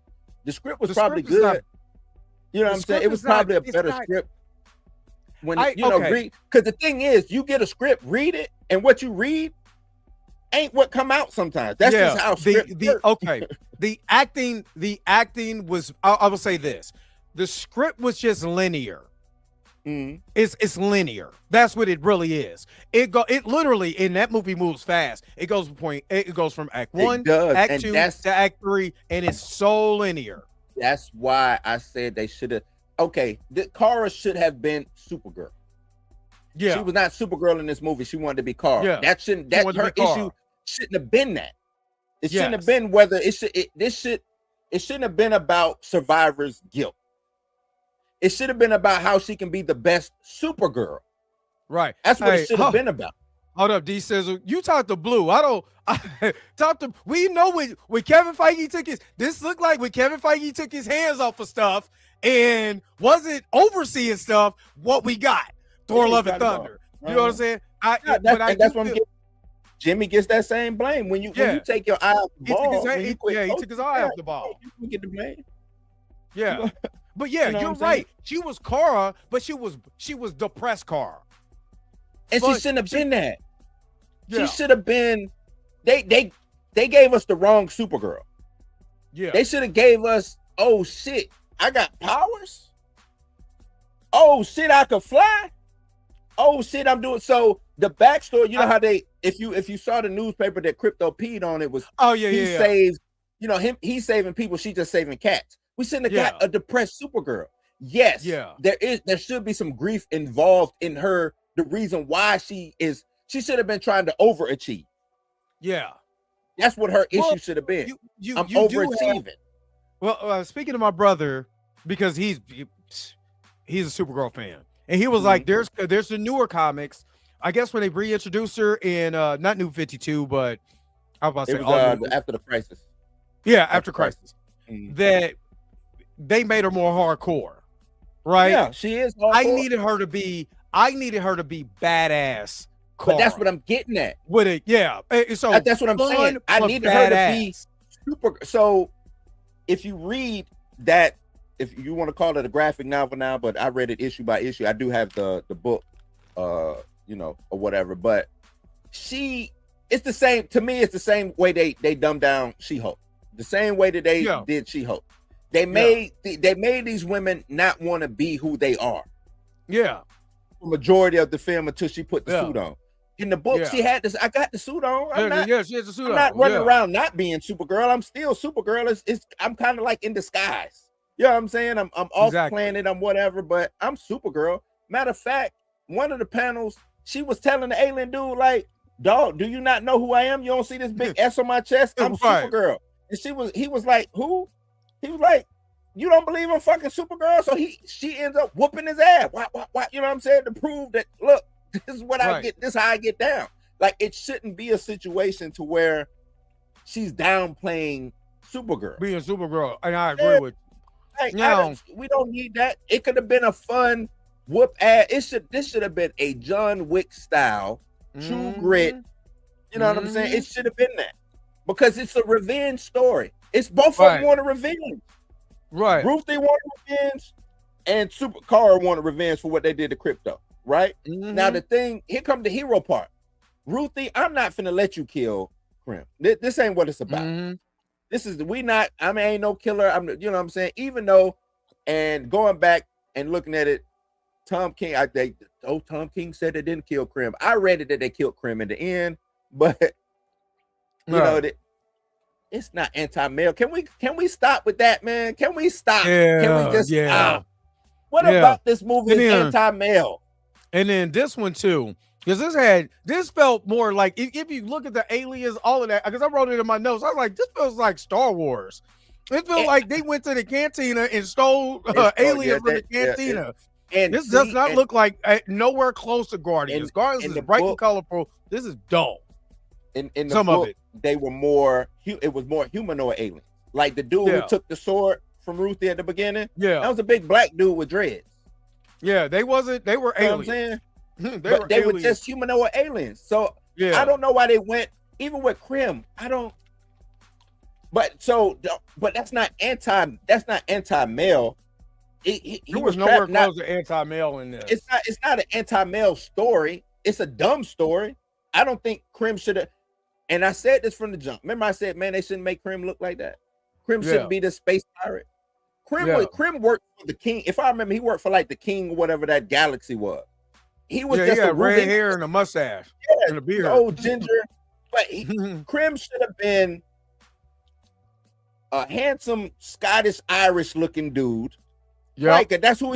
He should have been regular. He shouldn't have had. Yeah, he'd been a regular dude. Yeah, I got stripped with 1,000 men or something like that. Been that. That's where you go foul at. That's where you go back. It ain't about Supergirl being able to beat up Krim. It was about can Krim outsmart and outwit and outduel Supergirl. And for half the book, he running from her because he's scared of fucking Supergirl. Right. He's scared of Supergirl. Her. You know what I'm saying? Like I'm getting chased by Supergirl. It only reason how, and this is what made me mad watching them, because I'm like, damn, y'all missed opportunity after opportunity to tell some dope Supergirl story. Like her going to the planet, like how she ended up there. Krim sent her there because of this magic ball that he shot, you know what I'm saying, that she got hit with. Right? That's how she ended up being there. Not because she went there looking for him. He was on the run. He was trying to get away from her ass. You know what I'm saying? Like, that's how she ended up there. Matter of fact, that's not anti-male. That's human. I don't know if you can say it on YouTube, but it's HT. You know what I'm saying? But they did. Hold on, wait a minute. I was about to say this. They did this in the show. What is it? Gotcha, Chula, whatever. The anime, and it hit differently because you tell that there's a reason why they did HT in there. That doesn't mean it's anti-male. It's just telling a portion of the story. And I hate to say it, I mean, shit, who is doing the human trafficking? Somebody who can overpower somebody. Who can overpower people? Men. Right. That don't mean that it's anti-male. That just means it's a man who did it. Because if the story was women doing the HT or the trafficking, would you say it's now anti-female? No, this is just part of the game. Like I said, that's a stupid. It shouldn't have been nothing with traffic to begin with. That shouldn't have been the issue. That was just thrown in there in the middle of the movie. You go to this planet, y'all. We can't talk about this because they doing trafficking. Like, wait a minute, what? Right, Lawrence. They stole that from Mad Max. There shouldn't have been nothing to do with no. That was dumb. Right, women abuse women at the same rate. So I don't get it. I don't understand the anti-male. Why did they add it in? That you want to tell why they added it in? Because of Lobo. Yeah, so Lobo can have something to do. They needed Lobo to have something to do. Yep. And I think they did it the wrong way. I think Lobo should have been, if anybody, should have been after Ruthie. I think he should have gotten hired by the Brigands to go after Ruthie. So you have a Lobo and Supergirl fight. Right, now you got a Lobo Supergirl fight. You know what I'm saying? And if I'm not mistaken, Supergirl, well, my brother was like, Supergirl in the comics ain't Clark. She don't hold back. She's trying to knock your whole neck off. I don't know if it was said in the movie or if Millie Alcock said it in they know each other. They know each other. Supergirl is objectively stronger than Superman, and a lot of people took that the wrong way. In the comics, Supergirl is 16. She's grown. Yeah, she's grown. She's older. Clark was a baby. Yeah. Supergirl is already, so when she gets there, she don't pull no punches. Watch Batman Superman Apocalypse. Oh yeah. Oh hell yeah. When she went down. Yeah, you will see the power level. It's like Hulk, right? Abomination is stronger than base level Hulk, but we know that the more Hulk get mad, you know what I'm saying? Abomination don't have a power scale. He caps out, he done, right? Yeah. Hulk can keep going, but that don't mean Abomination can't. If I get to you first and I put hands on you, I might be able to knock you out. I won. You see what I'm saying? Mm-hmm. If I get to put you to sleep, I put you to sleep. Clark pulls his punches. Clark is human. Kara ain't human. Like Dre said at the beginning. I'm from the east side of Argo. Around his mug. Real Kryptonian. Argo side. You know what I'm talking about? Well, she ain't pulling no punches. She didn't grow up that way. You know what I'm saying? So it's just bad. The villain was bad in this. Krim should have been, like I said, just a regular dude trying to escape. He shouldn't have been funny because I think they put a little too much. They try to have humor. You know what I'm saying? I didn't think it was funny. Well, it just like him doing the little faces and all of this. You know what I'm saying? It should have just been him on the run. Bucky, when you said this, the villain is portrayed as a embodiment of male brutality. I can say that about Die Hard 2, Braveheart, The Odyssey that's getting ready to come out. I can say about any male movie. I'm gonna say this: if you want to be offended, just because a woman is in there, don't make it that. You're making it that, and it's not. I could say that about Predator and Prey, right? Right. The little girl going up against the Predator. I could say, you know what, that Predator was the embodiment of male brutality. Or any Cynthia Rothrock movie. You know what I'm saying? Right. Like, I could say that about Terminator 2. Why is the white man coming to get this frail white woman and take her kid? And then the simp who's from the future trying to save her. Yeah. If you want to be offended, that's your right, that's your prerogative. You know what I'm saying? If that's how you saw it, that's how you saw it. I don't feel the need to go there, you know what I'm saying, with a female-led film, because every female-led film is probably going to be that way.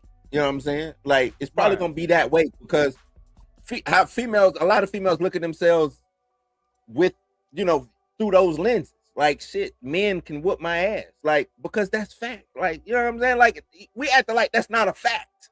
Right. You know what I mean? Like, now that's a fact. So, yeah, it could seem like it's skewed or coded to where it's anti-male or something like that, but that ain't what it is. You know what I mean? That ain't that's not what it is. This was just a bad story. This was just a bad adaptation. Could have been. It was a dope film in this, and they dropped the ball. It was constant parts that they dropped the ball. You know what I'm saying? The Lobo situation could have been done better. Krim, I don't know. It's the same thing when I think of Wonder Man. I don't know who that was, but that wasn't Krim. You know what I'm saying? That was not Krim. I don't know who that was. That was not Krim. You said that last year when the trailer first dropped. You was like, "That's not Krim." That ain't Krim. You was like, "That's terrible." That's terrible. So that's what made it so dope. Now it's some wild stuff in the books that I knew they wasn't gonna do Comet, which is the horse. I knew they weren't gonna do Comet the horse. But the planets, I think they failed by not building the world. Like we going planet hopping, and all we're going is from one cantina or one pub to the next pub. That's all these planets got. That's why I said when people's like, "Oh, this is Guardians of the Galaxy," I was like, "Y'all saying that because James Gunn name is attached to the DC." You watch that movie, that is not nowhere close to Guardians. Nowhere close. All Guardians movies have this bright, colorful, beautiful aesthetic to it with these bright colors. He does a really great job with the filmography, getting with the people who are making this stuff pop. That movie does not pop. Yeah. At all. And I've seen it, like I said, seen it IMAX. Some of the CGI was whack. I ain't gonna lie. It was some green screen on there that was horrible. because because that's the first time I've been to IMAX in years. You know, it stuck out. It stuck out a lot. I think I wrote something down in my notes or whatever, because the beginning of the movie started off really good, but it just never progressed to me where I got excited about the movie. I said has a Deadpool 2 vibe. It does. Okay. It has a Deadpool 2. Because remember, reluctant hero gets a kid, you know what I'm saying, going on revenge. You know what I'm saying? Kid goes somewhere else, but Deadpool 2 did it better. Deadpool 2 did it better. I would have went panel for panel out of the book, because to me, that would have been the easiest.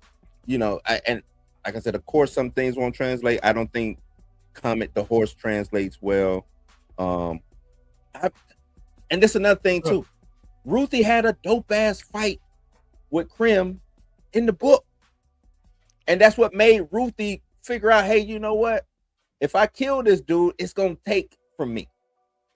You know what I'm saying? Because she ended up whooping his ass, cutting off his fingers and talk. You know what I'm saying? Like, she put the sword up to his neck, and then, you know what I'm saying, she like, nah. Yeah.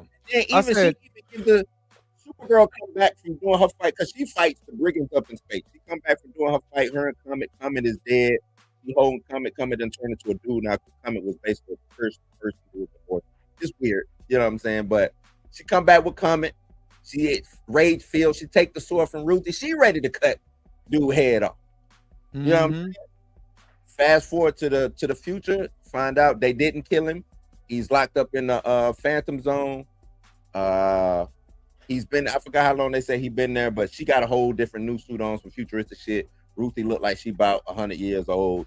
You know what I'm saying? They released him out of the Phantom Zone.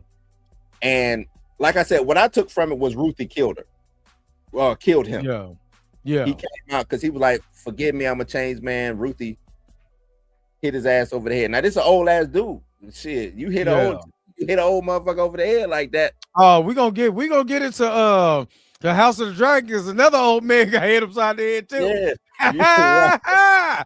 But, you know, you hit a motherfucker upside the head like that. I'm thinking he dead, but then I went back and looked at the panel. He did have his hand over his head, because it's a silhouette panel, and then you see his hand drop. I don't know, but then Tom King came out and said no. Insinuated. Yeah, that he was. It's insinuated that he lived. I wasn't having this. But Tom King said no.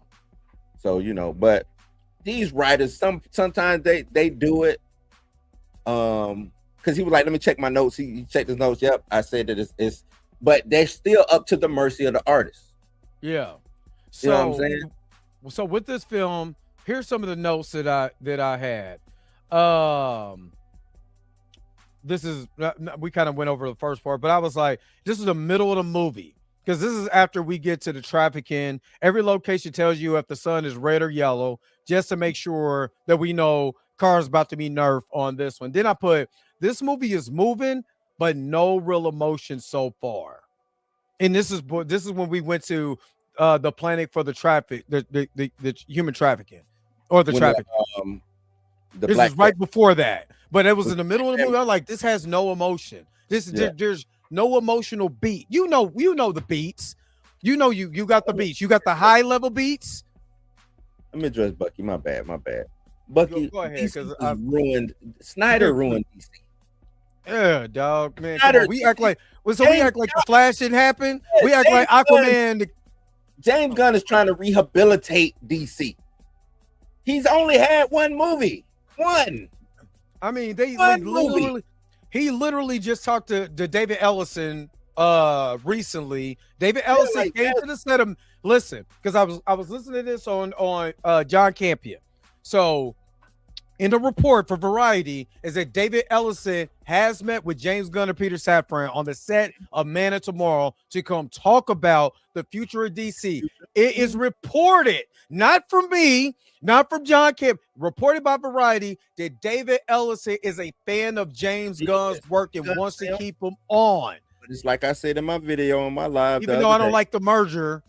I can't be mad at. I don't trust it, but I can't be mad at that. But it ain't like James Gunn just ruined. Oh, James Gunn's ruining the DC. Well, after all those years of what happened with the Snyder universe, man, hell no. I'm not gonna act like I just 3 years ago I didn't watch the Flash and the Flash was garbage. Well, you know, DC y'all fans trying to get me in my rant. I know what Bucky trying to do. Y'all trying to get me in my rants, and I won't let you do it. I won't let you do it. DC fans is wild to me because I don't know if y'all real fans or not. Y'all didn't show up for Blue Beetle.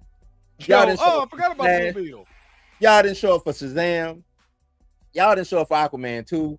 Y'all didn't show up for Wonder Woman 85, whatever the hell it was. Y'all didn't show up for those 1984 garbage. Whatever it was. Y'all didn't. They didn't show up. So you can't say that James Gunn is the one who ruined DC. How did he ruin DC? DC was already ruined. DC if was I on life support, trash, or if I pick up something that's broken and I'm trying to fix it, then I'm trying to fix it. Whether I'm freestyling or not, I'm trying to fix it. And I don't think it's freestyling. He's doing Superman. I think, and don't nobody want to get in. That's why I want to Darius in on this. Nobody wants to talk about Matt Reeves and I think it's a fight. It's an eternal fight between Matt Reeves, James Gunn, and Peter Safran. Yeah, it's a fight because Batman would have been there. Batman would have been there. You think they came in the game and was like, nah, we just gonna do super friends movies? You think Peter Safran, who been with DC since the jump? Yeah, he the one who gave y'all Aquaman. Peter Safran, that's him and James Wan. You think they want like that though? Right? You think they not saying, hey, we got to get a Batman movie ready to go for us? But while looking at Matt Reeves, and Matt Reeves looking at him like, nah, dog, that ain't finna, not on my watch, not while I'm here. You know what I'm saying? Like, so a lot of people talking about, oh, Batman, the Trinity, yada yada yada. Y'all had that. Y'all just had that 10 years ago, and y'all didn't come. I'll wait here, Nathan. Y'all didn't show up for BVS, a Batman and Superman movie that had Wonder Woman featured in it. Facts. You know what I'm saying? And they did that for Superman. Y'all didn't like it. Y'all was talking about, what does Abomination look like the troll from Lord of the Rings? Oh, but that's what I'm getting at. And I'm not saying that you know, y'all not showing up is a good or a bad thing. You know what I'm saying? If you don't think the movie's good, you don't think the movie's good. That's cool. But don't now have revisionist history like, yeah, it wasn't already bad. Fire. Right, like DC was coming out of good hands and now it's in bad hands. That's being disingenuous. That's being disingenuous, man. Disingenuous. Runtime, yes, very. It's not trash. But it has issues. And what movie don't? I'm not. Right. I gave it a 6.5 out of 10. I think Dre gave it a 3 out of 5. 3 out of 5. Yep. 3 out of 5. I think that's where it belongs at. Because there's elements of this movie. So there's elements of this movie that are really good. But I'm telling you, as a fan, I did miss taste. There's sprinkle. James Gunn should have really directed this movie. The only reason why there's fight scenes that are lacking. That ending, I ain't gonna lie. The ending fight scene. That's because it should have been Ruthie versus Krim. Yeah, I did not like it. Ruthie versus Krim fight, because that would have been her. And another thing that I said, it should have been told through the eyes of Ruthie. Ruthie should have been narrating this movie. Yeah. She should have. It wouldn't have been dope if she was narrating the movie, watching Superman outside of Supergirl whoop ass. Right. And like, I'm being excited. She was in awe. Yeah, and she was telling us. So it's her from when she first see her dad get killed by Krim, all the way up until the end. She's narrating the whole thing, right? Even the ending was kind of like a twist because what she narrates ain't what happened. You know what I'm saying? But if she would have narrated this story, it would have been better. We would have got to see the POV from her POV. She would have been in awe of Supergirl because she had never seen somebody with, you know what I'm saying, who could do that. She hadn't seen that. So she was in awe of Supergirl. She was like, damn, girl, you got all these powers. Let's go kill this dude. And she's like, no. That's why she got mad at, you know, they tried to put it in the film, but that's why she got mad. Like, come on, man, you got it. Let's go. But it should have been, that's where you should have had your conflict. Remember I said character's broken. So they should have had Ruthie be pissed off and like, hey, we're doing all of this. We got to go kill this. You killed my father. You know what I mean? And then have Carr go off. But like, dude, do you know how many people I lost? Then go into the, because I will say this. That's probably one of the best versions of Krypton being destroyed that I ever seen. Yeah. The way that they did it. They sent Clark off. Argo City. Man. Argo City pulled up. Yeah, no, that was fire. I'm not gonna lie. That was fire. But then have it based on emotion, because you were like, I'm trying to tell you why I'm not trying to kill. So what I would have did was have Ruthie seeing her father or mother and family. That should have been the very beginning of open up the movie. Then you cut to Supergirl kicking it at the bar and have Ruthie come in and go look for her. You cut about 10 minutes of movie time out of there, but you can replace that 10 minutes with other emotional things that gets us to the point where she's getting frustrated. But like, look, you don't understand about this life when you really truly lose somebody. You lost your parents. I lost my parents and my home. I don't know what to do. Like, I don't know what to do with my life. And then you snap off. The only person that I actually have besides my cousin is my dog. And you give some extra scenes with her and Crypto, and you know what I'm saying? And she's just loving on Crypto instead of peeing on I ain't got no problem with that, but she's really loving on Crypto because basically we kind of seen that in Superman. Yeah. Superman had more emotions looking for that dog than Kara did. I think that's because I don't think they knew what emotion. They didn't know what emotion to give her based off of the. That's the director's problem. The story that they took from, they didn't know what emotion to give her because, like somebody said in the chat, he didn't read the book. You could tell. You know what I'm saying? It's the director. Yeah, I got to get this on the director. Like, it's easy to say, oh, it's James Gunn's fault, or it's Kevin Feige's fault, or I could say Taika Waititi made a horrible ass movie, or so-and-so made a horrible movie. And like when I blame Feige, I blame Feige for hiring Taika Waititi. Yeah. But Taika Waititi did that. That's on him. Yeah, that's on him. That's on him. You know what I'm saying? Same thing with this director. This is the director and the people who were in arm's reach with the director. That's their fault. This was their movie. You know what I'm saying? That's theirs. But James Gunn hired him and he hired the writer. So you know what I'm saying? It's that. And you know, Abundance, I know. And I think that's why a lot of people want to give James Gunn shit is because he talks. Even Dare said that if he wouldn't be talking, but it's like, okay, if he didn't talk, y'all still gonna give it to him? Because I just don't think y'all. It's like at one point in time, y'all loved James Gunn. When he was over at Marvel, y'all loved him. You know what I'm saying? He was talking over. I love the Guardians movie. You know, he got in trouble for talking. Remember, he got in trouble for talking. Now you want him to shut up because he's the head. But Peter Safran been doing just as much talking. It's just y'all don't know who Peter Safran is. It is right. Peter Safran just came out and is trying to rewrite the story when it comes to Supergirl. Well, we're not really worried about this because this is he kind of giving us the Masters of the Universe. What Amazon what Amazon said about Master of the Universe. It failed, but guess what?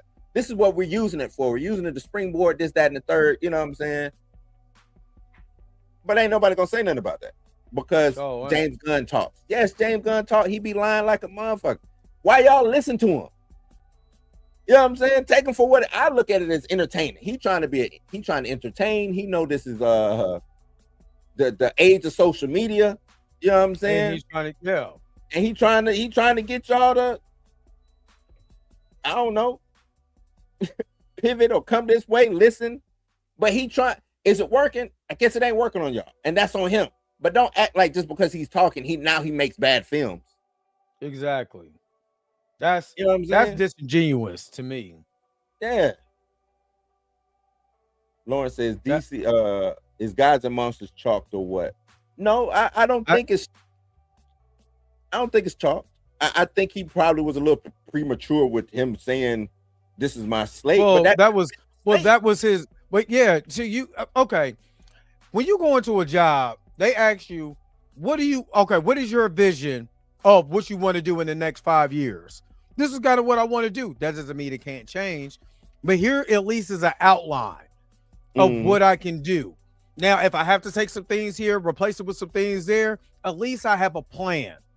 We talked about Blue for for last 3 years that the MCU was just running just with whatever idea stuck to a wall. No real plan, no nothing. You know what I'm saying? That's how Wonder Man got out. Even to a certain extent, that's how Riri Williams' story got out. It was just, let's just make stuff because people like our product. So we're going to make every derivative version of this. We're going to make everything of this. You know what I'm saying? Because you're liking our product, not knowing that you're going to oversaturate the market if the product is not good or if it doesn't connect to anything. You know what I'm saying? So when James Gunn got there, he had a plan. You know what I'm saying? So. And Jay, I agree. I don't want him to lie for entertainment, but people lie for entertainment. The thing is, he ain't like Cheyenne Bryan lied. Right. And she's entertaining as hell. He not like Umar because James Gunn gives you the product at the end. He's still giving you a product. Umar ain't opened not one door, ain't put one student in a seat, ain't got he got a school.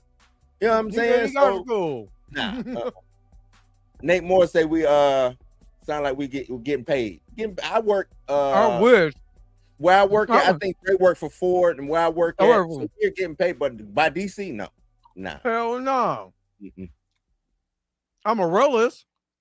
Right. I am a realist, and I'm not jumping on board with the whole because what I didn't like about this movie, and that I guess the reason why it sounded like we're super pro, and I am pro gun. I'm not finna sit here.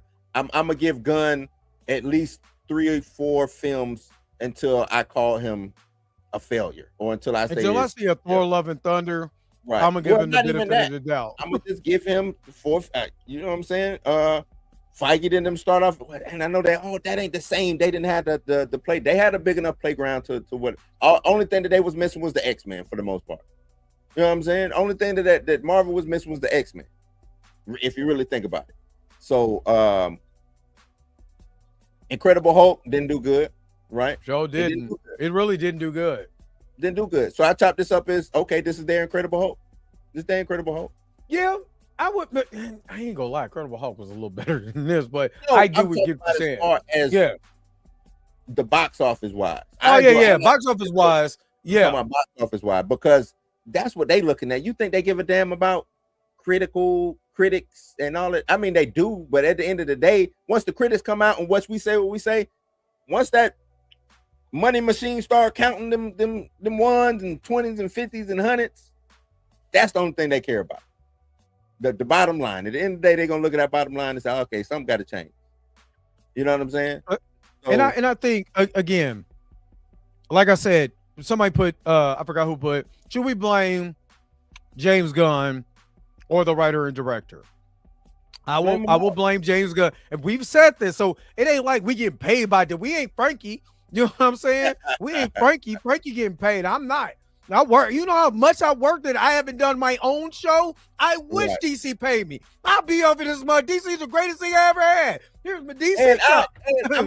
I'll let you know. I would tell you if DC was bad. I would have it would be DC banners flying around. It would be all. You wouldn't know if I'm getting paid by, or if I'm endorsing somebody. You would know. I would let you know. Trust me.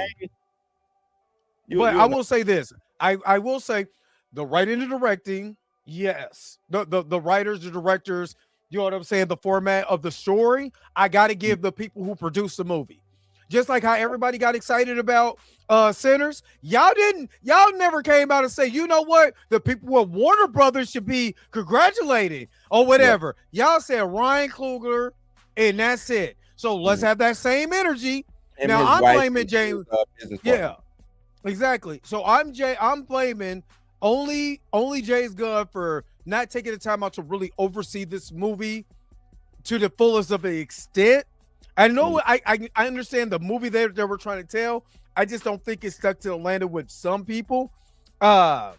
But that's because there's certain things that are missing out of here that would have made the movie even better. And to me, heart, feeling an emotion is missing out of this movie. Because like I said, on my notes, I literally put in the middle of the movie is missing emotion. So I'm telling myself while I'm watching this, I feel nothing. I feel nothing. And you don't want to watch a movie and don't feel nothing. I think her emotion was supposed to be purveyed or portrayed through those back stories. You know what I'm saying? It don't work like that's why I said Deadpool did it better, because he portrayed the emotion with the flashback scenes and with the scenes that he was. I just rewatched Deadpool. You know what I'm saying? He did that. He went back to the emotional scenes when he caught cancer, all of that. How did he do Cavill? Like, he told him, "Hey, man, what does that have to do with? What does that have to do with now?" He did. He said, "Hey, well, hold on, wait a minute. Did y'all like how Cavill got done after he got dismissed off The Witcher?" That's all I gotta say. That's all I gotta say. Y'all better show up and show out for Voltron or Amazon. Man, I like Henry Cavill just as much as the next person. I don't think he was the best Superman to me, but Superman movie was dope. I don't think he was. His portrayal of Superman was just Batman in the Superman costume. I didn't like that, but yeah. Henry Cavill is Superman. The physique of it, you know, the look, I guess, is dope. But shit, we didn't have multiple Superman throughout. You know what I'm saying? That's not a that's not a flex, honestly. Like, to me, Corn Sweat looks more like a comic book Superman than Henry. You know what I'm saying? Than Henry Cavill does. Henry Cavill is not far off, but Corn Sweat looks more of that. You know what I'm saying? The Boy Scout version of Superman. Right. I wish he was I wish he figured out how to get the goofy just on Clark and not being goofy with Superman. And I think he was probably doing that because in that scene, he's talking to Kara, so he can kind of be himself a little bit instead of having to be, you know what I'm saying? I'm even talking about from the movie. You know, from the Superman movie. From the Superman movie, and a little bit. And more. That's probably going to grow with the character. Yeah. I believe. I kind of wish he was just a little bit more Christopher Reeve Superman. Yeah. You know what I'm saying? Because I think that's coming with Man of Tomorrow. I think that's coming because he could be now. It's A1. I like his point. Yeah, Clark is on point. I think the Superman part is coming because I think you have to. We got this earlier edition of Superman, so now that I've been Superman for a while, I've saved the city. Now I can kind of be more cool and collected as Superman, more commanding. You know what I'm saying? At that. So yeah, I agree. I do agree. I most definitely agree. The Cavill, where bro got packed the whole. Are you saying that super? Because it's not Cavill or Corn Sweat. That's the character of Superman. You like Superman better than this Superman. It's not that you like Cavill. If Corn Sweat was that Superman, you would like Corn Sweat as that Superman. So you know what I'm saying? Like, it's not about, because what you're telling me, Black Bleach, is that you liked how they did Superman in that movie, and you didn't like how they did Superman in this movie. It ain't got nothing to do with that. It's got something to do with the story. You talking about he got packed out the whole movie. I want people to read Superman comics. Y'all act like Superman is just out here just invincible, just exactly. Superman, the dope, what's so dope about Superman? Well, up until a certain point, then they started writing him different. Superman wants to be human. Yeah. He want to be human. Yeah. You know what I'm saying? He want to be human. That whole when the Man of Steel Superman, like I said, acting like Batman and being all super bravado and brooding and stuff, that ain't Superman. Superman just want to kick it with Lois in fucking a farm and just do human shit with his human friend. That's what Superman is about. He's the opposite of Batman. Batman will run around in costume all day long. All day and beat up people all day long. All day Somebody long. Needs help. Somebody needs help over in Gotham. all day long. Yeah. And yeah, he did start off the movie packed out and bleeding. He got beat up by himself. Like he got beat up by another Superman. I don't get. Yeah, like you fight another yourself and derivative. see what's gonna happen. You know what I'm saying? Like I'm pretty Right. sure you won't be able to beat yourself, and yourself probably won't be able to beat you. That's why Somebody they will have get that hand. That's why every fighting game always has a mirror match. And that's probably Right. the hardest fight because you know the moves, they know the moves. Now, which one of y'all gonna win? Which one gonna win? So yeah, he got packed out. But I mean, the thing is, I don't want an OP Superman. I don't. I don't want an really OP don't. Superman. And that's what happened. And this is the reason why I don't like the Russos. They didn't know how to make Hulk just enough to where he wasn't Yeah. OP. They just thought he was OP, so they had to get rid of him. They nerfed him. They completely nerfed him. That ain't what you want. Hey, how can we show that he's still strong, but he has some flaws to him? Superman ain't a good fighter neither. He can't fight worth the shit. He's just super strong and fast and shit. But he ain't got no. His fighting skills is on a scale from 1 to 10. Batman is like a 9. You know what I'm saying? Superman's probably like He's a about 3. fighting. I mean, Yeah. he. I mean, it depends on the story. You know what I'm He saying? fight. He can't. fight. But he's more of a brawler, puncher. Right. You know what I'm saying? A Right, brawler. if you were strong, super fast, invulnerable, what I need to learn how to fight for? Yeah, I can just punch you through the walls. You know what I'm saying? What I need to learn how to fight for? He can't fight. he's suck at fighting. So if somebody was just as strong as he was, but knew how to fight, that's why Wonder Woman be whooping his ass.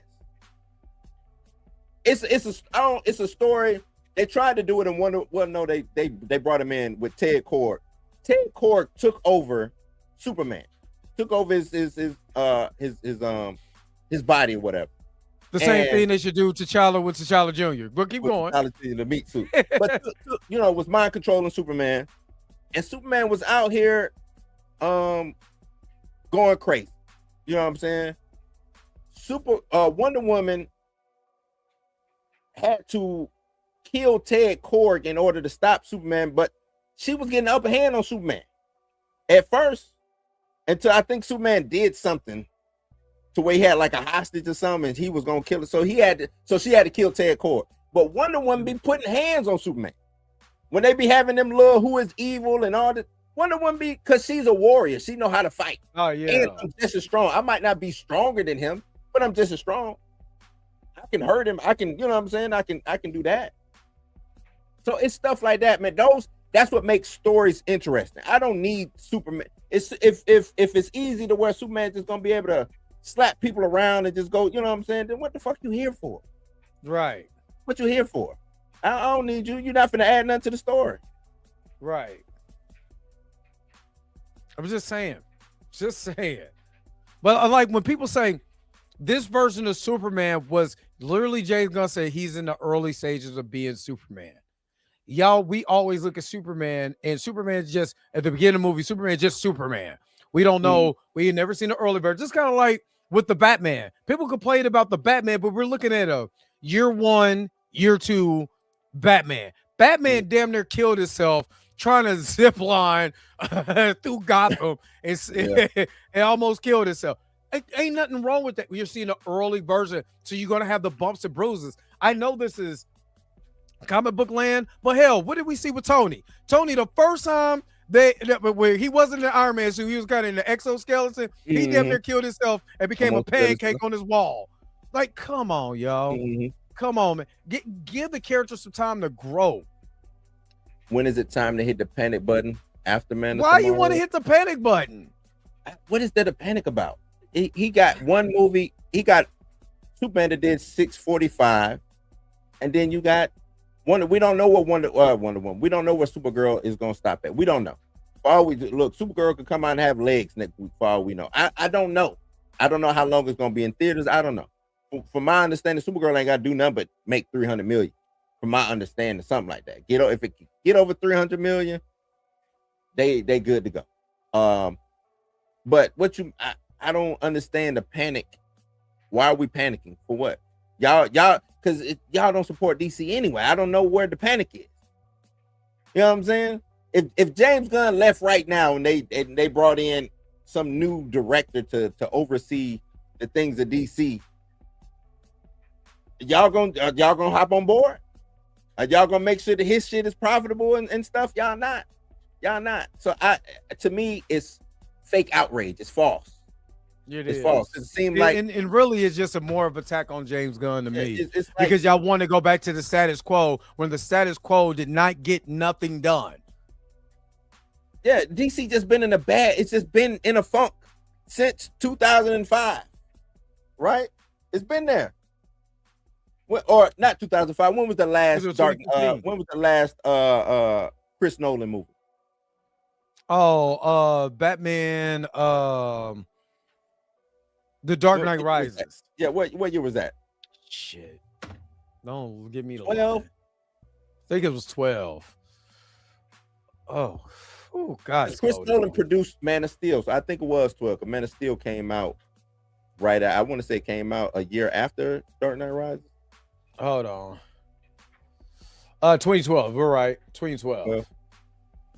I agree, Mr. Terrific need a solo film, but then the same thing y'all would say. Who is this side? Why is James Gunn doing a side character? Y'all gonna say the same thing. Who asked for Mr. Terrific film? Right. Who is this for? Y'all gonna say the same thing. Why are we doing that? Give us Batman. Everybody want, and I get it. I understand the Holy Trinity. I get it. I personally wouldn't have done a Supergirl movie right after. I would have put Supergirl in The Man of Tomorrow. I would have fleshed out her character a little bit more, made the people like her or be more engaged with her in that film. Then possibly wait to after this merger happened to see what's going on, or wait until things stabilize. Then I would have started adding more things to the slate. She could have came on the slate that way. I think the best way to introduce these side characters is the way that they introduce Spider-Man and T'Challa in Civil War. I think that's the best way you do it. I think the reason why they didn't do it because even though it's Supergirl, this is the first movie she's had since 1987. It's still Supergirl, and they were feeling like they were feeling like, huh? 85. Was it? It was 85. Okay, 85. But and they were probably feeling like we need to build up the super family because Batman has got his shine for many of films, but Superman ain't really got. Because Superman is DC to me, but he ain't DC. But he's not, right? Because it's bad. I think, and so with James Gunn being a bigger Superman fan, is super family fan. He's probably thinking, let me get Supergirl off the bat. Let me get some more Superman. Let people start feeling Superman like they feel Batman, because we already know a Batman gonna make some money. But then I also understand where you're coming from too. Is that Matt Reeves like, I'm not letting you have Jack until I tell my story. Because it's gonna count, and it's gonna counter the crazy thing is Batman is gonna cannibalize. Because watch, if Batman, people gonna show up for Batman. This ain't a DC thing. It ain't got nothing to do with. He's in the zeitgeist, so he's like Spider-Man. It's kind of like what you said about Spider-Man. If you can separate, because they have done it. Right. They separated Batman material and done Batman material that's done well. They haven't done that with Superman material. They're done well. Superman needs DC. Batman don't. Is what I'm getting at. Batman is going to do good. Batman will hit another 700, 800 million. If it don't do $1 billion, the Batman 2, right? Everybody's now going to do this. Hey, Matt Reeves, you got any more of that over there? Everybody in them WB offices is gonna look at Matt Reeves and say, "Hey, you got any more of that over there?" And all he doing is a Batman movie. And I hate to say it, there's only been one Batman movie that didn't do good, and that was Batman and Robin. Everything else, you can just Batman Forever. Is that what I mean? Yeah, Batman Forever. That's the one with Batman and Robin. Right? I'm about to say Batman Forever. Batman and Robin was that was garbage. Well, Batman, because remember that's one was with Kilmer, that was Forever, and then Batman and Robin was with George Clooney. Yeah, Batman, that's the only one that didn't do good. That's the only one. I thought both of those didn't do good. Oh, Forever did tremendously well. Oh, okay. Val Kilmer did real good. That was with Jim Carrey and Tom. What's his name? That movie's not good either. Yeah, no, it did extremely well. Yeah, this movie's not good though. It was Batman and Robin that was bad. I was like, wait, hold on, no. Batman, it was the one whatever had Robin in it and Batgirl. That was yeah. I mean, it did break the franchise, Inez. You're right. That was the only one. That was worse. But what I always, and I don't know if you remember this, Ray, I told you Superman is not a seller. Nothing about Superman sells. The only Superman movie that sold was the first one. Everything after that, diminishing returns. Failure after failure after failure. Then Supergirl, I think, only made $3 at the box office. back during the day. Like, not $3. $3. It was one person went to see it. It might have been me and my pops, my brother, the dollar movie. You know what I'm saying? Like that's a horrible movie. It's a horrible movie. Right. They had the little magician lady. This is way look, this version of Supergirl way better than that. Way better than that. And salute to Helen Slater, man. But yeah, man. Yeah. But nah, and that's what I'm getting at. Superman never was a seller like that. It's never been Superman has never been box office. He does well on TV. You know what I'm saying? It's like Superman's name is on the building. Yeah. You know what I'm saying? But they come to see Batman. Batman. You know what I'm saying? Batman to highlight.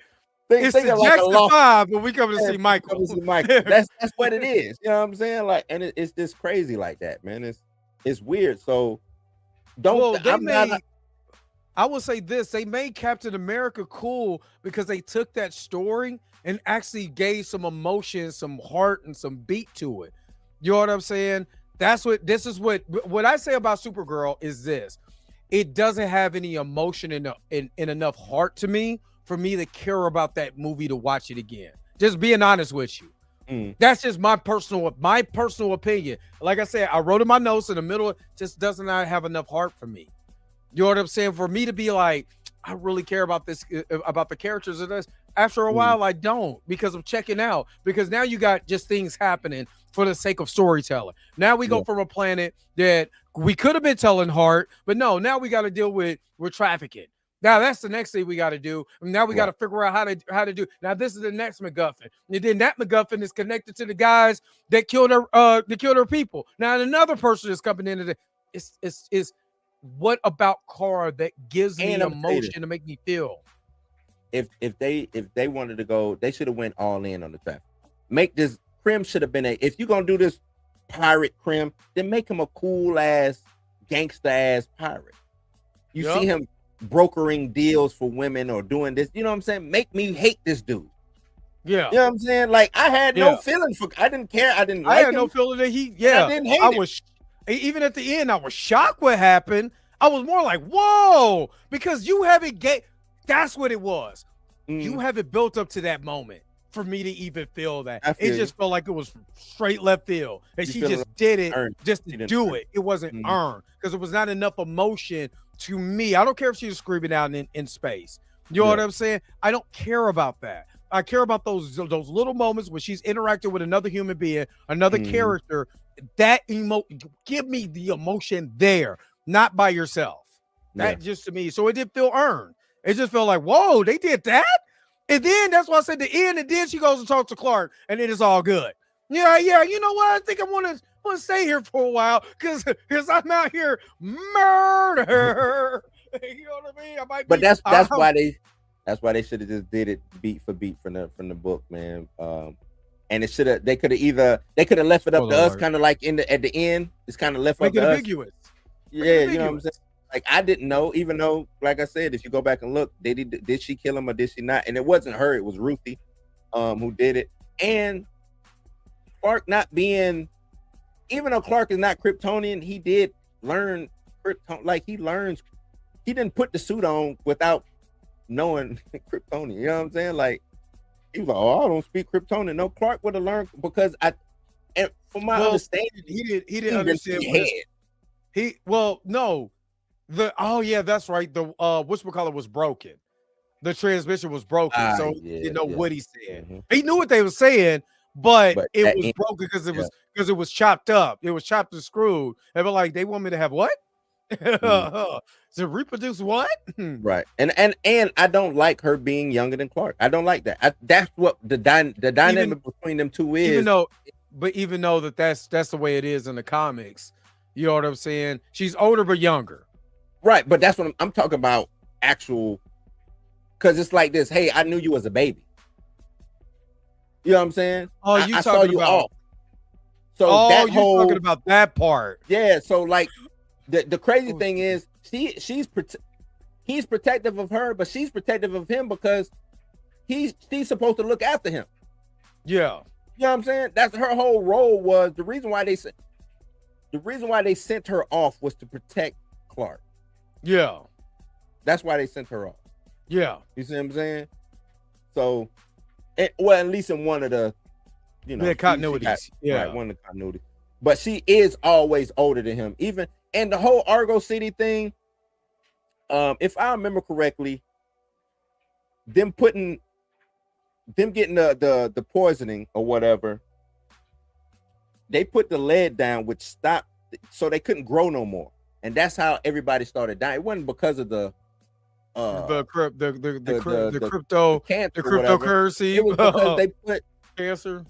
They was breaking the buildings down and putting lead so they wouldn't get poisoned, and so they basically ran out of shit. You know what I'm saying? They ran out, so they had to send her away. It's things that would have made it just to me a little bit better, man. Just a little bit better. But like I said, you gave it 3.5. Was it a 3 or 3.5? 3.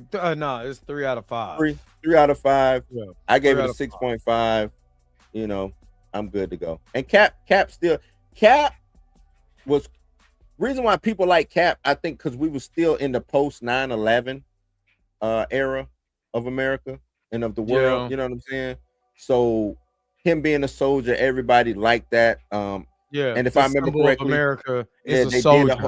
Did the soldier. They did the whole 9/11 Captain America book around that time. Like, it's a lot of things that they did to push. But Cap is corny. Cap has always been. I've never liked Cap in the books. I've never liked Cap in the book. He was always corny to me, man. But that's his character, and I think that's what makes him a good character. Right, that's what makes him a good character. Is him trying to be wholesome and corny, but it is what it is. Yeah, because because he was in stasis longer. Absolutely. But yeah, so like I said, man, what did y'all think about Supergirl? Like I said, it's not bad. It's just not great. And I was looking for great. I was looking to be blown away, and I kind of wasn't. So I put expectations on me that I shouldn't have. So that's all good. But let's transition over, man. Let's get into them dragons, because that's what people been waiting for. That's what people been waiting for. So if you're watching this on the replay, somebody timestamped it. They start it's 2-hour mark. 2-hour mark, right? What you think about this episode? I like this episode better than the first. And to kind of cut to the chase, I think the first episode and this episode, I think they both were the season finales of last season. They were good. And they were good. I think they both stand as season finales to me, man, which is a good thing. I like that we're starting off with season finale like quality. Look, just look at it like this. This was a 2-hour movie. The first 2 episodes. These are 2 hours. Right. It's a 2-hour movie that, like, okay, so say for instance, this is the third movie. So, in the second movie, we ended at the battle and it left at a cliffhanger, right? To be continued. So you got to see it in the this mug was the movie. This was the movie that I would have watched, because you had the battle, you had all of that. Now we're entering, what I'm saying, where Rhaenyra is now queen. She's taking a rightful place on the throne, and the way that they did it, oh boy, yeah, woo! They did it. I like the way they. I think I forgot her name, Emma, who's playing Rhaenyra. Yeah. She doing a phenomenal job, man. She had the Black Mama. Went through like every level of grief she went through in like 5 seconds. And dude, she had the Black Mama. She had the Black Mama at the funeral cry. Yes, she did. Oh my God! Oh my Lord, have mercy. She's like, she was like, what have you done? What have you done? Yeah, I ain't gonna lie. What have you done? That sound like she sounded like a Black Mama to me. Yeah. Maybe she didn't believe he was gone. They didn't believe he was gone. You got an episode of B-. I'm about to. You about to be a timeout, Jay. Gave it a B minus, man. Man, that means it's gonna be some C's and D's in this season. Then if he gave that a B minus. Man, that episode was phenomenal. The contrast to everything, to Aemon and Daemon. You know what I'm saying? Man, yeah, because the way Daemon took Harrenhal. Yeah, in the way Aemon took her. Yeah. Daemon took it smooth. He came in there. He didn't have to kill nobody. He just, you know what I'm saying? Hey, I'm here. Harrenhal is not mine. And they was like, oh, yeah, here you go. Come drink. Come, you want to eat with us? Eat. Right. You want to eat? Come on. It's yours, dog. I don't want this shit. It's yours. Yeah, we made Aemon came in there. Right. We made, got him fresh out the fucking fryer. Dog. You know what I'm saying? Aemon came in there. And the crazy thing is, Aemon could have came in there the same way. Yep. But they chose not to. Because he wants to be so much like his uncle, but so much unlike his uncle. Yeah. He had to come in there sword or swing. Killing everybody, dragging breath everywhere. Just stank. And he didn't even have to do it. He didn't have to do it. There wasn't nobody there. Yeah. There's only a few people there. Maintenance people over here getting barbecued for no reason. Security getting barbecued for no reason. You know what I'm saying? But then that's why he got stabbed up. Yeah. Got shanked in the back. Not combat roll. Mika, you better go watch that movie. Now, I know you just had your birthday. You know, you, Blanche, you know. Not her, Blanche. I ain't say it, Mika. I ain't say it. I did not say that. But no. Oh, we get cussed out. I'm getting cussed. I'm getting cussed out. And she's not gonna put that in the chat, but I just about to don't just then say I'm blank. Like, wait a minute. You know that well, never mind. God gonna say, you know how old they were doing that. You making it worse. I know. I know. Forgive me. Forgive me. Oh my goodness. But nah, that's why Aemon got stabbed up. You know what I'm saying? And old girl that's the witch, I forgot her name. Allison. Alice. Yeah. Alice. I'm sorry, not Allison. Alice. Yeah, Alice. You know what I'm saying? Alice, I mean, you're down there, I'm bleeding. And down there, Alice looking at you like, yep, now I got to nurse you back to health and then have you on my team since Daemon done played me. So, you know, now I'm going to have you. Ain't nobody there, though, but them. Because he killed everybody. He killed everybody. And that's the thing. That's why Daemon was mad at Ulf and the other dude, the other Dragon Seed, is because the queen told y'all to go over there. You supposed to be over there, you know what I'm saying, protecting Harrenhal, this, that, and the third. Now you done left, which allows Aemon to come in and do what he got to do. So they lost Harrenhal because of that. Yeah. What else happened? Oh, Driftwood. Them, you know, they found me, dog. I was good. They thought I was a goner. You was over there on the rocks. Yeah, I was just chilling, man, catching my breath. Your youngest son, and your oldest son looking for you. You know what I'm saying? You over there trying to catch your breath. Yeah, you know what? I think my granddaughter looking for me. Whole squad. Yeah, the whole squad. I ain't gonna lie, that was a beautiful moment. That was a beautiful moment. What they saying on Twitter? When you at work, when all the black people meet up at work. Black Dragon Riders. Yeah. Hey, look, I'm not gonna lie though. For as much as we talk about, you know, not derivative characters, but black characters and stuff like that, and white, you know, Black Watch characters, or they need to give us original characters. I will give the writer his credit by doing this, because they were never mentioned what they look like in the book, and they gave us a dynamic. Now, black people was on Game of Thrones anyway, but this really hits a little. This is different. Now, when you seeing black people on screen, usually, you know, Black Dragon Riders being and stuff like that, and actually being dude, and not being corny, right? And I think you have to, especially with something as big as this. You right. It's well, we was pirates, we were slavers, we were slaves, and if you're talking about Game of Thrones, like we was in Game of Thrones pretty heavy. It's just we wasn't these major characters that we're seeing. Yeah, exactly. Now. Yeah. Other than I'm about to call him Sea Snake. Other than Worm, what was it?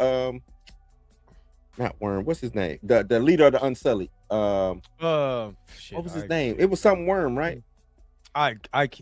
Well, I can't remember his name, but other than him and old girl, those were the only two like black people. He's a Grey Worm. Grey Worm, that's what it was. Grey Worm and I'm about to call her Melisandre. It wasn't Melisandre, but her friend, the one who they kidnapped and then killed her and threw off the what's called. That's what really got her mad. But other than them two, we didn't have nobody of high stature in Game of Thrones. But here in Hot D, in House of the Dragon, in them dragons, these and I think that's cool.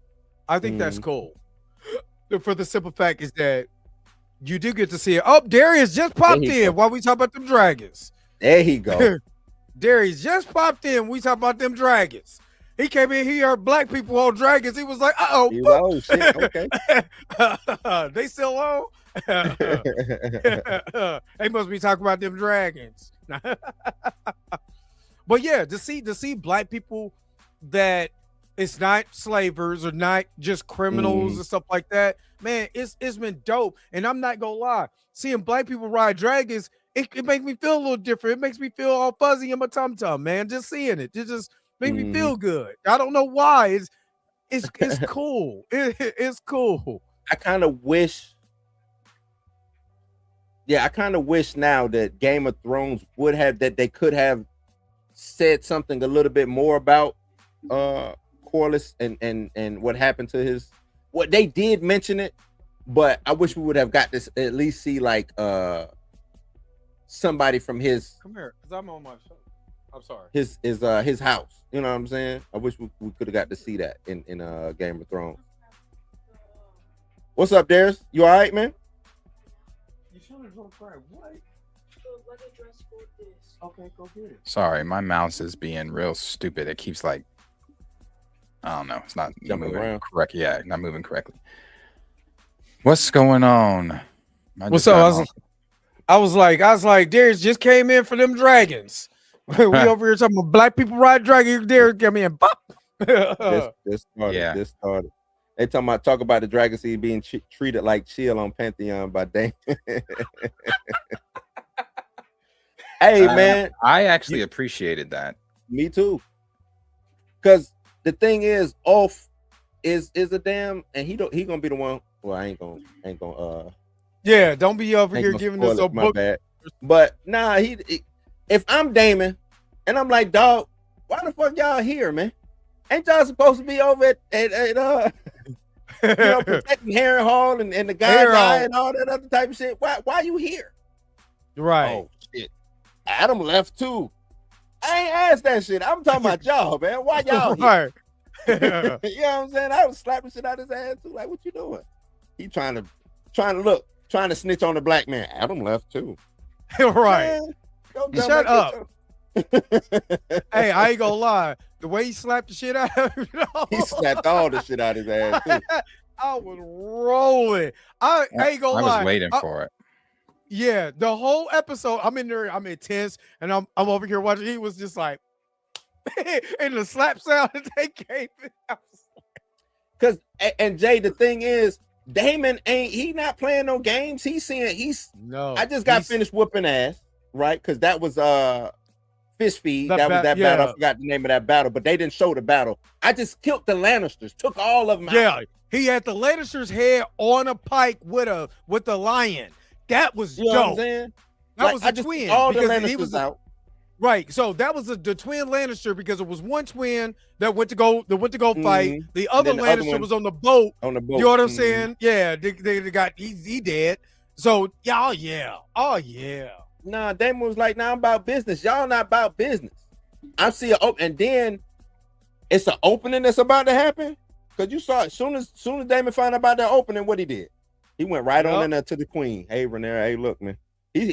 he started smooth talking to her in that Valerian too. Hey, look, You showed it all in her ear. all All in her ear. Look, I see you laying here with his sword and all that. All that shit is dope. But if you don't get your ass up, we got business going. We got business at hand. Yeah. This is the perfect time. Yeah.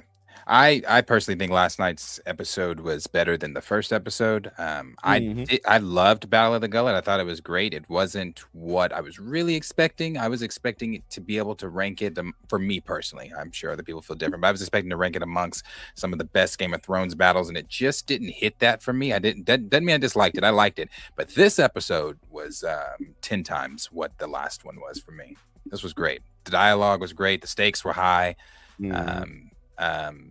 I mean, it was really a really good episode.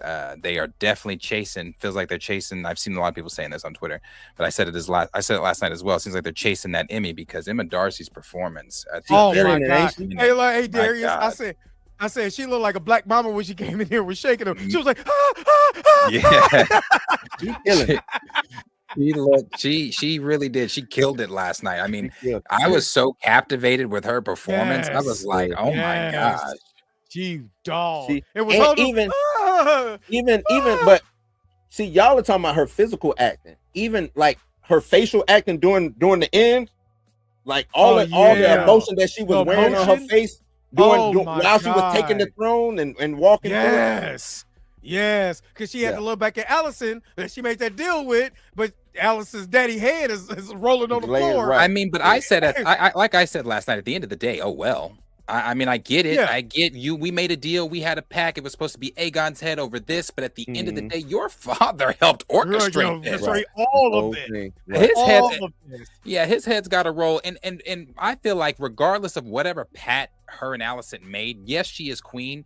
But once she sat on the throne, you have a point to make. You have to set the precedence of what your ruler, what you were going to look like as a ruler of the Seven Kingdoms. Meaning, that's why to me, when Aemon handed her the sword and said, "This is going to," what did he say? "This is going to cement you as queen," or whatever he said. Something like he was like watching. He was like, "They're watching." Right. Do this shit. Right. So I feel like Otto, Allison, any of them, all heads got to roll. You got to gain the respect from your people. That these were the people that betrayed you. So you got to set your foot down and say, I'm not tolerating any betrayal from the smallest folks to the highest folks. And she just, I love Rhaenyra, but I hate how she's trying to rule with Viserys's heart. And this is not the days of Viserys. This is not the time of peace and stuff like that. This is you in all that war. Right, but I like the fact now because a lot of the book readers were saying, well, damn, this ain't the Rhaenyra from the book. She a little kind of too soft. I like now that we're getting into, hey, she about to be on some shit. The hardcore, hardcore. She about to be on some shit. You know what I'm saying? Because it only takes one. It takes your first. Really, to me, isn't that her first kill physically? Yeah. Yeah. So it only takes one. So now that I got that out the way, and now because when Allison came in there, she was shocked, and Daemon was laughing. So soon as he knew who that was in there, because they didn't reveal it, he just started laughing. And then when Otto Hightower was walking through the Daemon was ready. He was ready to knock him off. Remember, Otto took the hand. Daemon was the hand. No, Daemon wasn't the hand. But Daemon. What was Daemon trying to do that first season? He was trying to either he was trying to prove himself to his brother, and Otto kept trying to make him look like a kid, and you childish, and you just, you know what I'm saying? Exactly. Daemon was trying to get a spot on the small council, and Otto kept telling him, telling Viserys, your brother is reckless, he's this and this and that, we don't need him on the small council. And Viserys kept telling him, he's my brother, he's my blood, he will have a place. As long as I'm king, he'll have a place in my council. So Otto's always been the slimy one trying to put his blood on the throne, and that's why I was like last night when I saw him, I was like, man, if you don't put his head on a spike immediately, and then go get any other co-conspirators and put their heads on spikes immediately.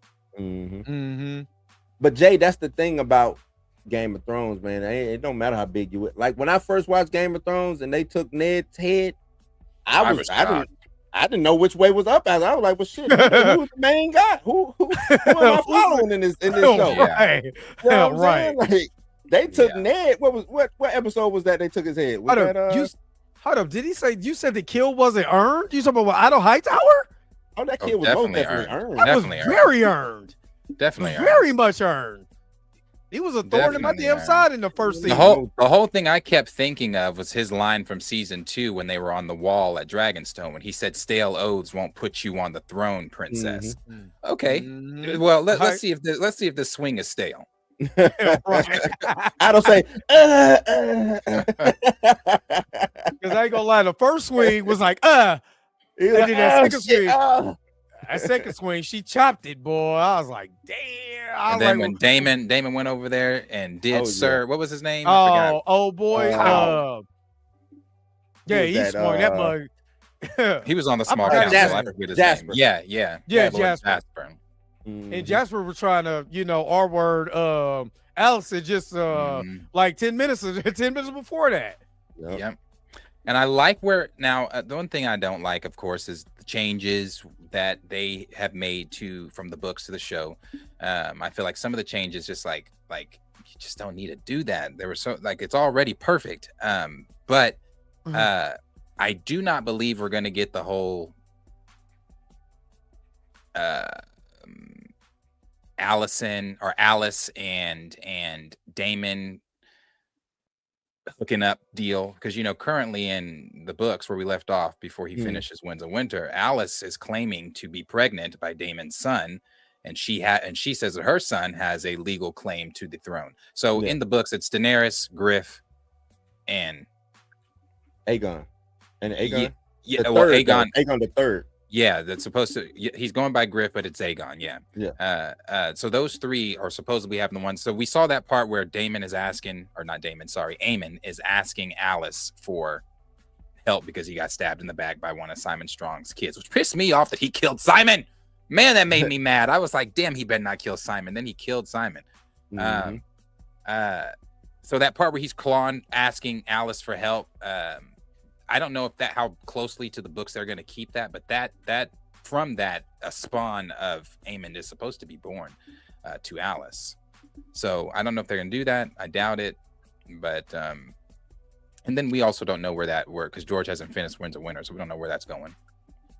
Yeah, I don't think he ever gonna finish it. He's never gonna finish it. I think he ever gonna finish that, man. I'm more concerned. Well, I'm more looking at the Nettles and that pissed me off too. The changes. The changes with the whole Nettles, because how does that work now with Daemon being his you know what I'm saying? Because Nettles those are Nettles was the one who gets Sheep Stealer. Yeah, Nettles gets Sheep Stealer.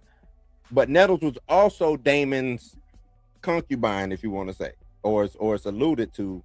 You know what I'm saying? So how does that work that's now Daemon's daughter doing this whole situation with Sheep Stealer? You know what I'm saying? Right. Over there looking like a crackhead. Right. I was thinking about that. I don't know, because they've made it to where Rhaena is in this position where Rhaenyra doesn't know that she's the writer, but she is asking for the head of the writer. I don't know how they're going to do that. I was wondering that last night too. I was just thinking, because I said the same thing. I was like, man, that should be Nettles. That should be Nettles. Don't know why you changed it from Nettles, but that should be Nettles, because the girls, Baela and Rhaena, play different roles in the book.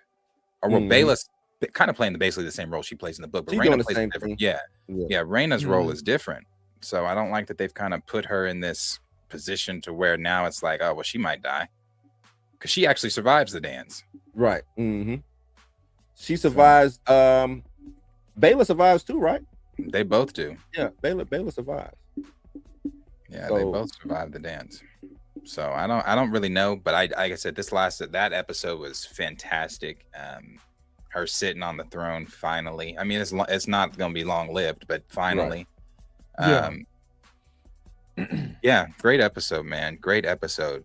And I think was it ranked higher than the last week's? This one was 9.9. I think they gave this. It's good. Yeah, I think it was 9-9. Do we get the Battle of God's Eye? Do we get that Aemon and Oh yeah, that's coming. And Daemon. Oh yeah, that is coming. I cannot wait for that. I don't know if that's this season though. Is that this season or would that be fourth season? It should be. That should be the next. That should be the next big thing. It should be, but because how many seasons of this are they doing? One more. They're about to start season 4. Okay, so they probably wait for that because I think that's it. After that, that's like the last big battle, right? Was the that's one of the that's one of the last big battles. Other than that, you just have like the dragons dying from some of the small folks, some of the dragons dying from battle, and then you have Rhaenyra's big death, of course. What do you think about Alicent? The actor who playing Alicent seemed like she got some balls and started playing the character better in this episode to me, or at least they gave her more to do. They gave her more to do because I think she's still a great. I think she's been a great actress.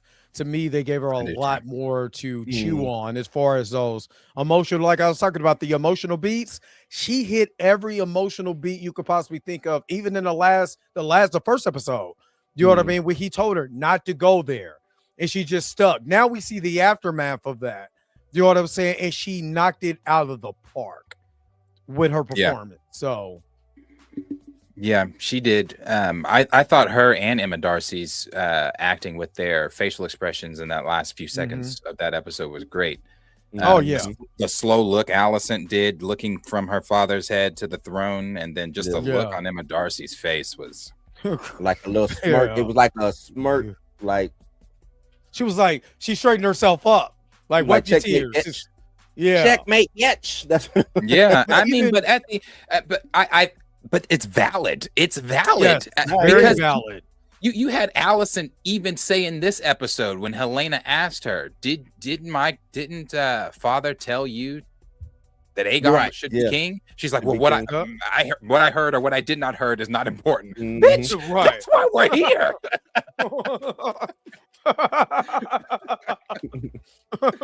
What I heard or what I did. You the reason why he ain't the damn king. What are you talking about? Look here, girl. I don't know what the hell you talking about. We got to get the hell on. That's basically what she was telling him. We got to get the hell on. I don't know what you're talking about. Got to get the hell on. And she's like, fuck all that. You know, with her, would you consider? Well, who is the three-eyed raven of this time period? Would it be her?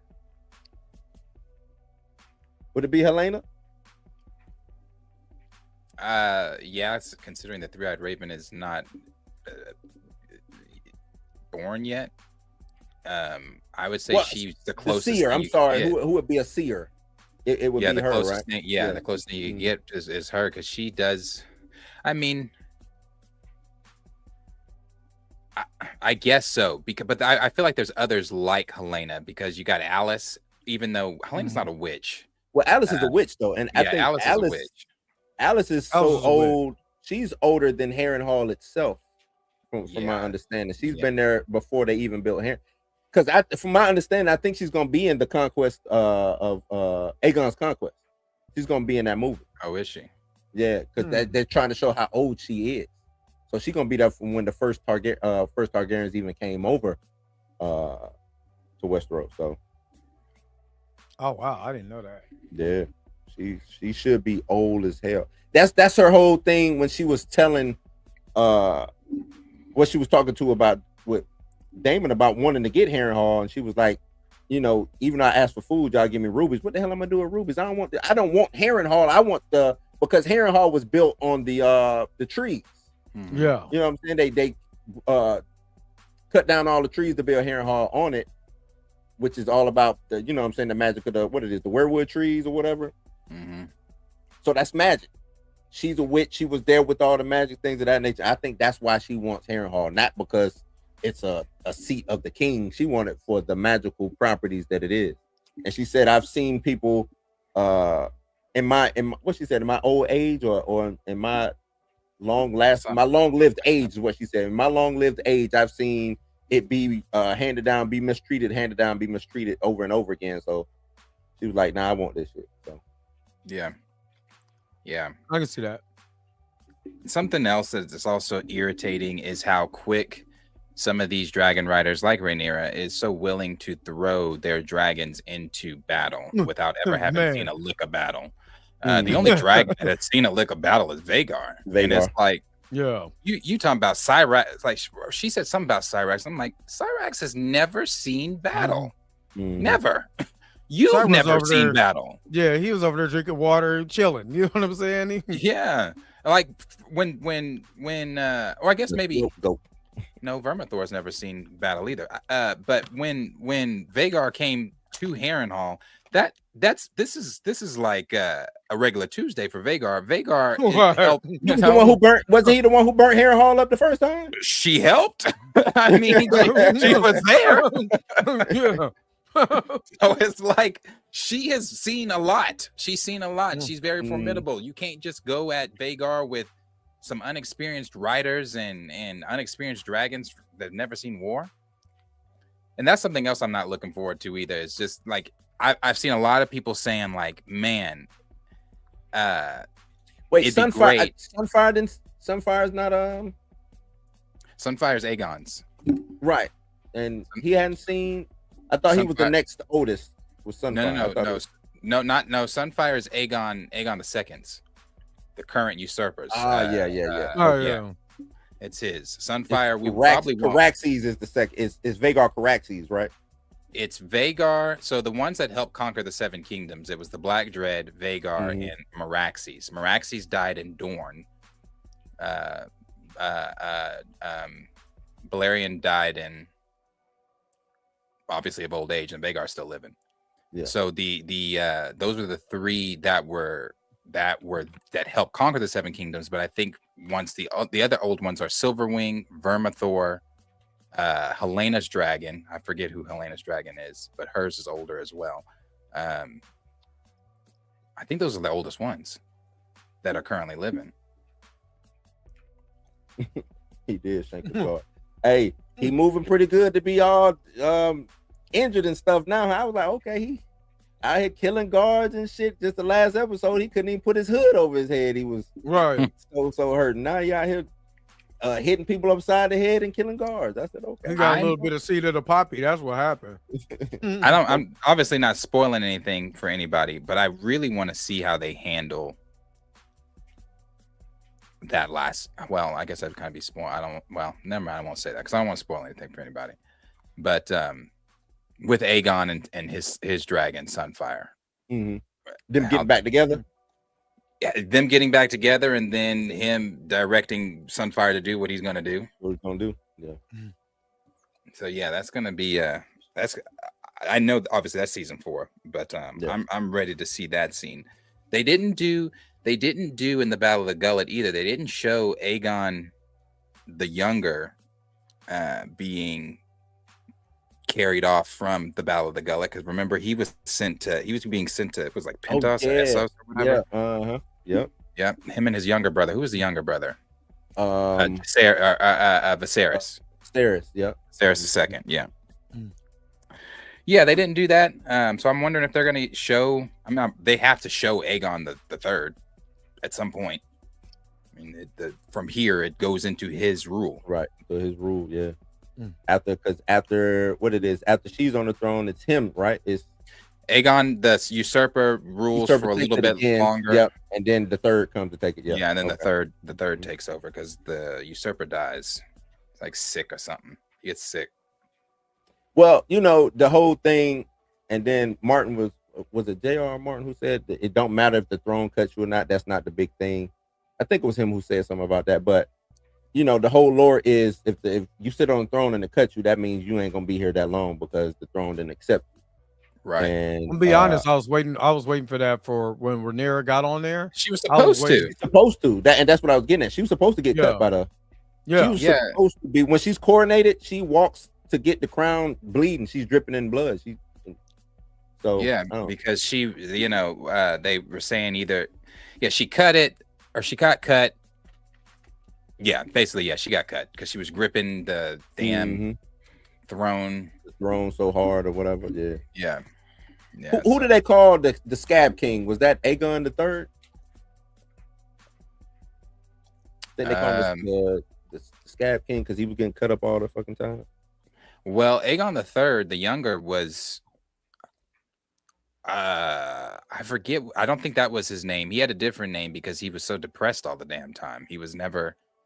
Remember the first early years of his rule. He was so young. The small council ruled for him, which was a mess. And then when he finally came to rule, he barely spoke because he was, he watched what happened to Rhaenyra, so he's traumatized from that shit. He doesn't want anything at all to do with any type of dragons.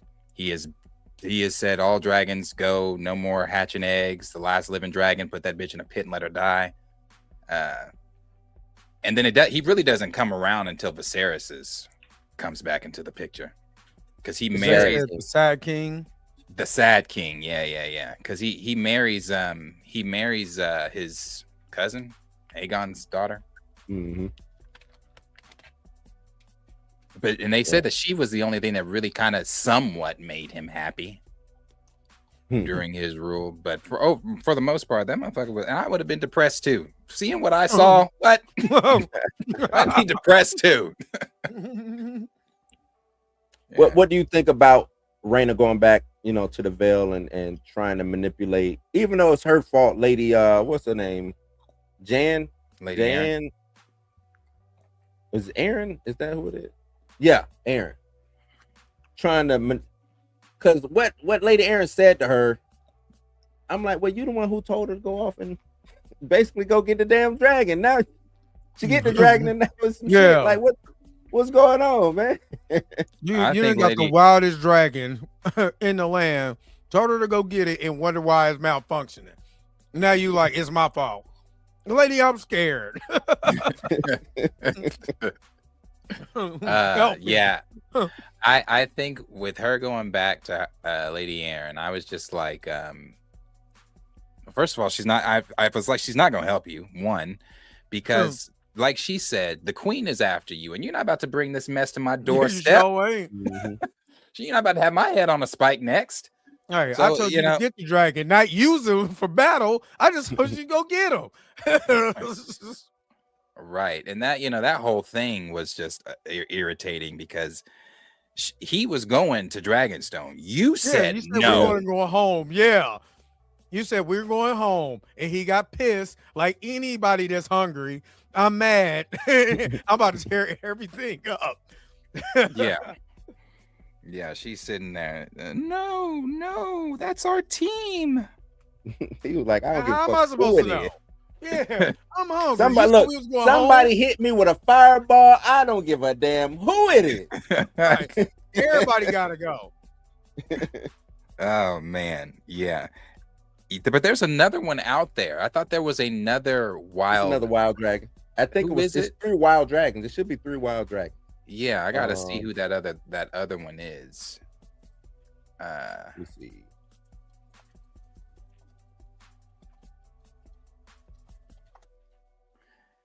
Okay, so the wild, damn, this mouse. I don't know what is going on with my mouse. Okay, so you got Sheep Stiller, the Cannibal, and Grey Ghost. The Cannibal is who I was thinking of. Yeah. Hold on one second. Sheep Stiller is my favorite character. I can relate. Look, if you wake me up at a certain particular time, I'm Sheep Stiller. I'm Sheep Stiller. I didn't ask you to do all. Why are y'all doing all of this? I got stuff to do. And you woke me up early. Now I'm mad. I told you he was stink meaner. Sheep Stiller was stink meaner. Hey, Sheep Stiller like, look, girl, I brought you some sheep. I cooked it for you. You know what I'm saying? We ate good. I still don't think go home and go to sleep. Yeah, I don't think he cooked that sheep long enough. You got one 5-second breath on there. 9, 10-second rule. Give it 5 more seconds of dragon breath. You just blew on it, but like eat it. You know what I'm saying? And she over there. That's why she looking like that. She done ate half raw sheep meat. She over here tripping. She don't know what way is up. She over here. She's having a hard time. You went did the wildest thing in the world. Yeah, I did say we were supposed to go home. You know what I'm saying? We was supposed to go rest, but I need you to make the detour real quick. Just make the detour real quick. You know what I'm saying? They need our help. I asked for all of that. You know what I'm saying? I didn't ask you for all of that. Now I got to kill everybody. You know what I'm saying? So right. Oh well. Is the cannibal in? Does he show up? I can't remember. I don't think he's even been mentioned yet. I don't think that he's been mentioned either. I don't think. I think they only mentioned about the wild dragon being sheep stealer.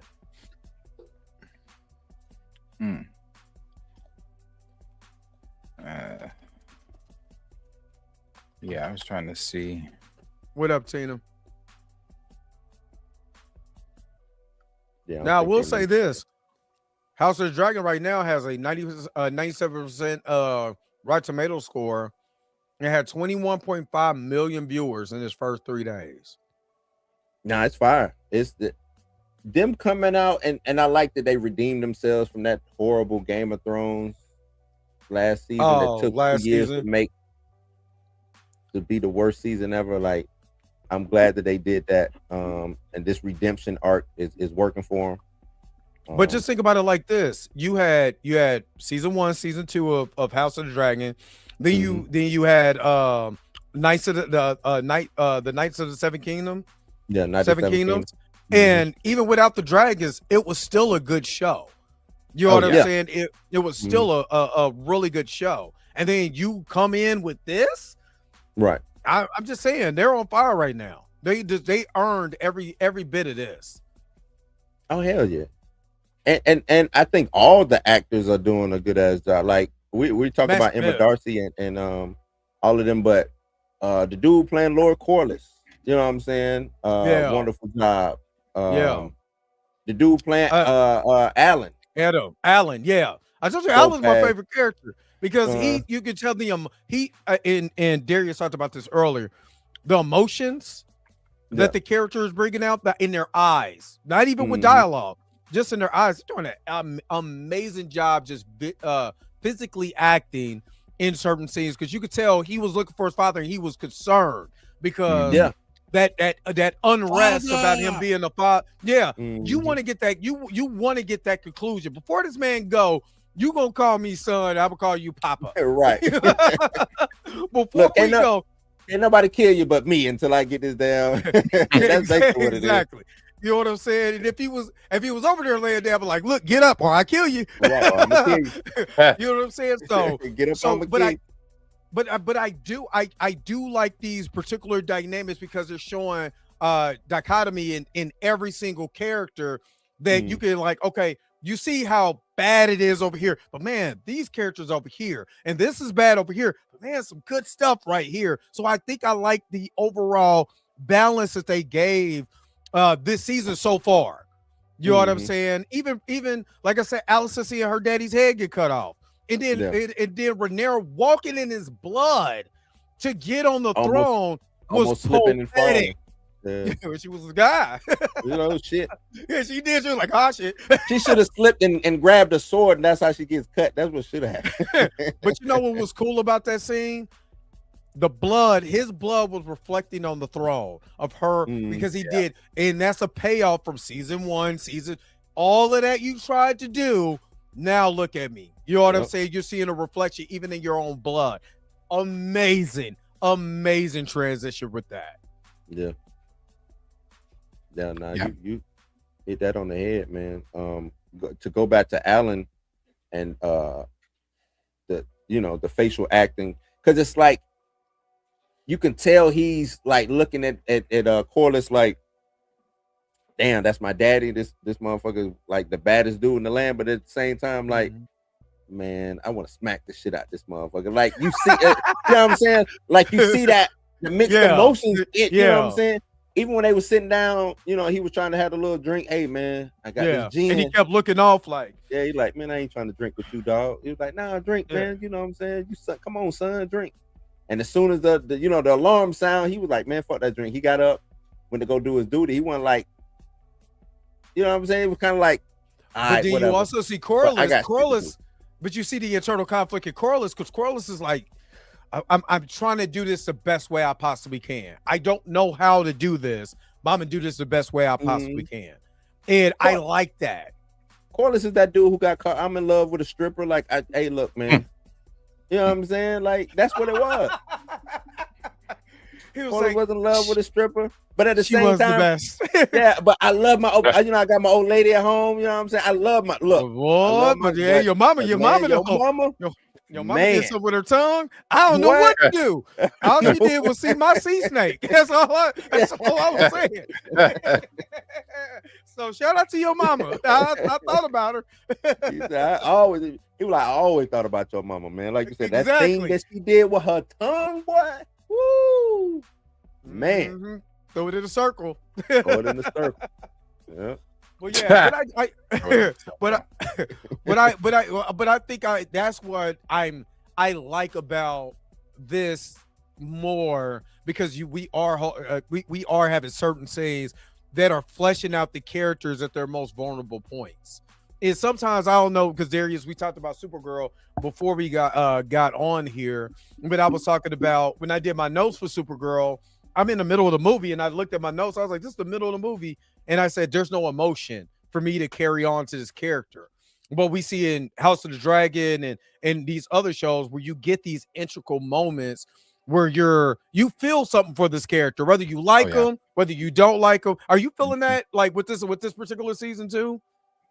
Oh yeah. You definitely feel, like I said, I just keep pointing to the very first scene that opened this episode with Emma Darcy. If you didn't feel anything during that scene, then I don't think you're actually watching the show, because just her even saying the opening of her trying to speak to Jace, knowing good damn well he's dead, asking him, yes, what have you done? Because when she said that, I said, oh damn, not her trying to talk to him and he's dead. You know, just all of that stuff. I mean, they really are pushing the acting this season. Yeah, the way she peeked around, you know what I'm saying? Like when she came around the corner, she kind of peeked around to see who was that laying, even though she knew who it was laying on the floor, but she still kind of was like, man, who the fuck is that laying on the floor? Yeah, I know that ain't who I think it is. Man, if you don't get your ass up and quit playing, what you done did, man? What you, Jace? What you done, Jace? The shit with her Lauren. Oh yeah. Yeah, him trying to. You don't touch me. I said that. I said that episode 1. I forfeit my life. Yeah, the way she said it though was a hell of a lie. Nigga? Yeah, the way she said it. That's what I said. That's why I said she turned into a black mama. That whole scene, she turned into a black mama.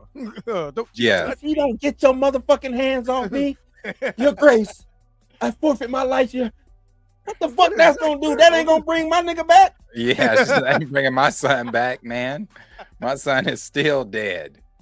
That's why when she said before she left Dragonstone, let Sir Lauren figure out how he wants to die. I ain't forgot that shit. Yeah. I ain't forgot that shit. When I get right, let him figure it out. When I get right, yeah, let me get right. Hey, I got you. Don't worry about it. Head of the King's Guard around this motherfucker shit. Yeah, he was wrong for that anyway. Like the minute he did that, I said, "Oh, brother, you signed your death certificate." Yeah, and that ain't how the King's Guard. You know what I'm saying? King's Guard ain't gonna listen to some outside. They don't give a damn about. Oh, you the son of the queen? Like, nah, I work for the queen. I don't work for you, dog. As soon as I go against the queen, and y'all might end up being cool after what you done did to her, she gonna be like, but guess what though? You like me and you help like me in that room. Off with your head, motherfucker. You done. Like, no, you don't go against the queen. That ain't what you do. And so you think that's my bad. Go ahead. I'm sorry. Even if I was Alicent, I don't care if I'm the Dowager Queen. My son is still the king. If I say bark, nigga, you better bark. Yeah. Or I'm gonna go get my son. Right. Right. It's like when Alicent was stand down. Yeah, I'm like, you should be. It just should be yes, ma'am. I mean, this is the it doesn't matter if she is the queen. She was formerly the queen, and her son is king. Yeah, I don't understand. Like, I didn't understand them looking at her like they was looking at her crazy. Like, they were. Even and not Jasper only that, coming in the room. But Darius, not only that, the queen was actually there. And they were still the queen like, was there. They were still like, I ain't listening to her. The queen was actually there. Yeah, listen to your mama. I ain't listening to you. If y'all two bitches don't get the fuck off this wall, right? That's basically the way that they treated. Basically, they were the way they were looking at her too. Like, what? They were looking at her like, nah. Nah, yeah, I was confused in that moment too. I was like, brother, this is her word is just as much law. Exactly. That's why I was really confused when Jasper came in there and closed the door, I already knew what he was on. I said, oh, he's about to try to make a move on her. Yeah. The way he was moving when he closed that door, I was like, oh, he's about to try to make a move on her. And I was thinking to myself, so you want to die too because you're making a move on the Dowager Queen? Yeah, what are you doing? On some freaky shit too. It wasn't like they was off in the cut. Yeah. Oh, they were in the room. And he was, talking about Sir Kristen Cole and all this. Yeah, he's got nothing to do with this. Sir Kristen Cole can't help you now. I'm gonna pop you upside the head with this turtle. That's what I'm gonna do. Man. Because I was like, how are you gonna? Okay, you do this. How are you getting out this room? You survive. How do you survive doing this to the queen? If you get off with, like, if you get this off, what happens? What happens next? Because all she got to do is say it. It ain't like she tells, let's say Aemon comes back or Aegon comes back and she say, hey, what happened? You not surviving the day, bro.